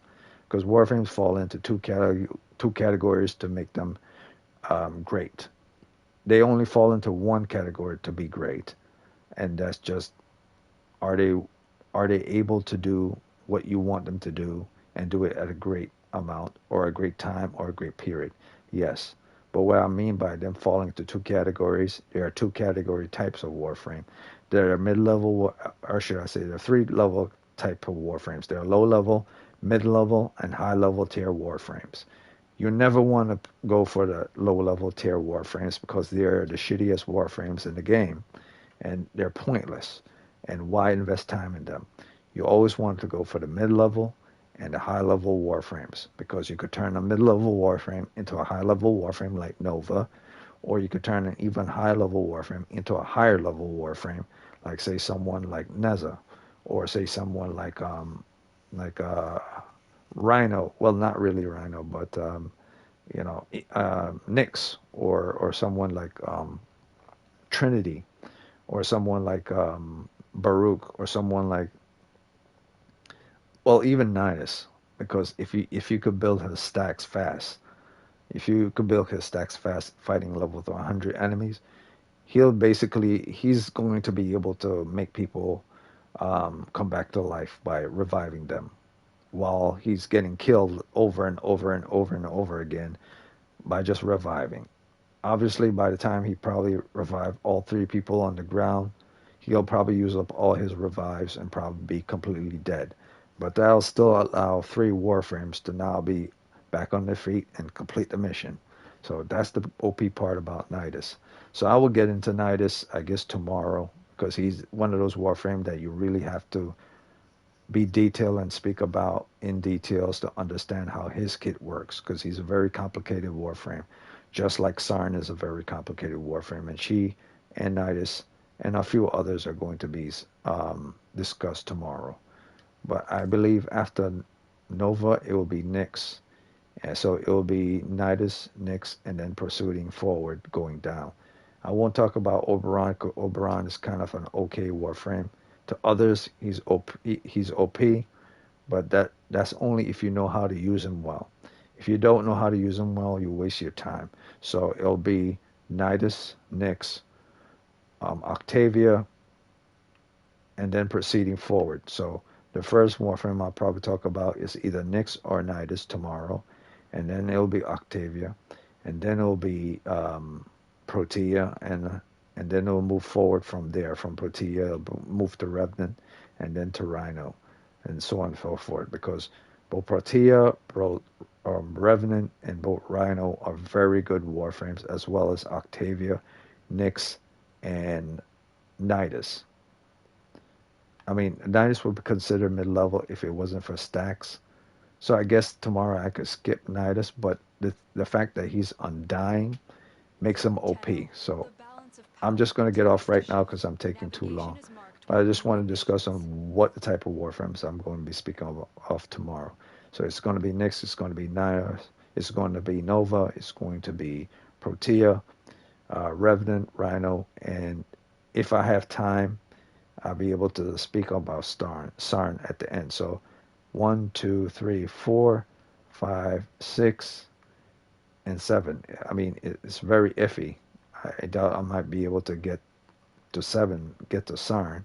But if I am going to get to Sarn, that means I'll have to skip Nidus if I really want to get to Sarn. And I really do want to get to Sarn because she's an incredibly OP DPS Warframe that's been around for years and is still OP to this very day. So that's it for this video.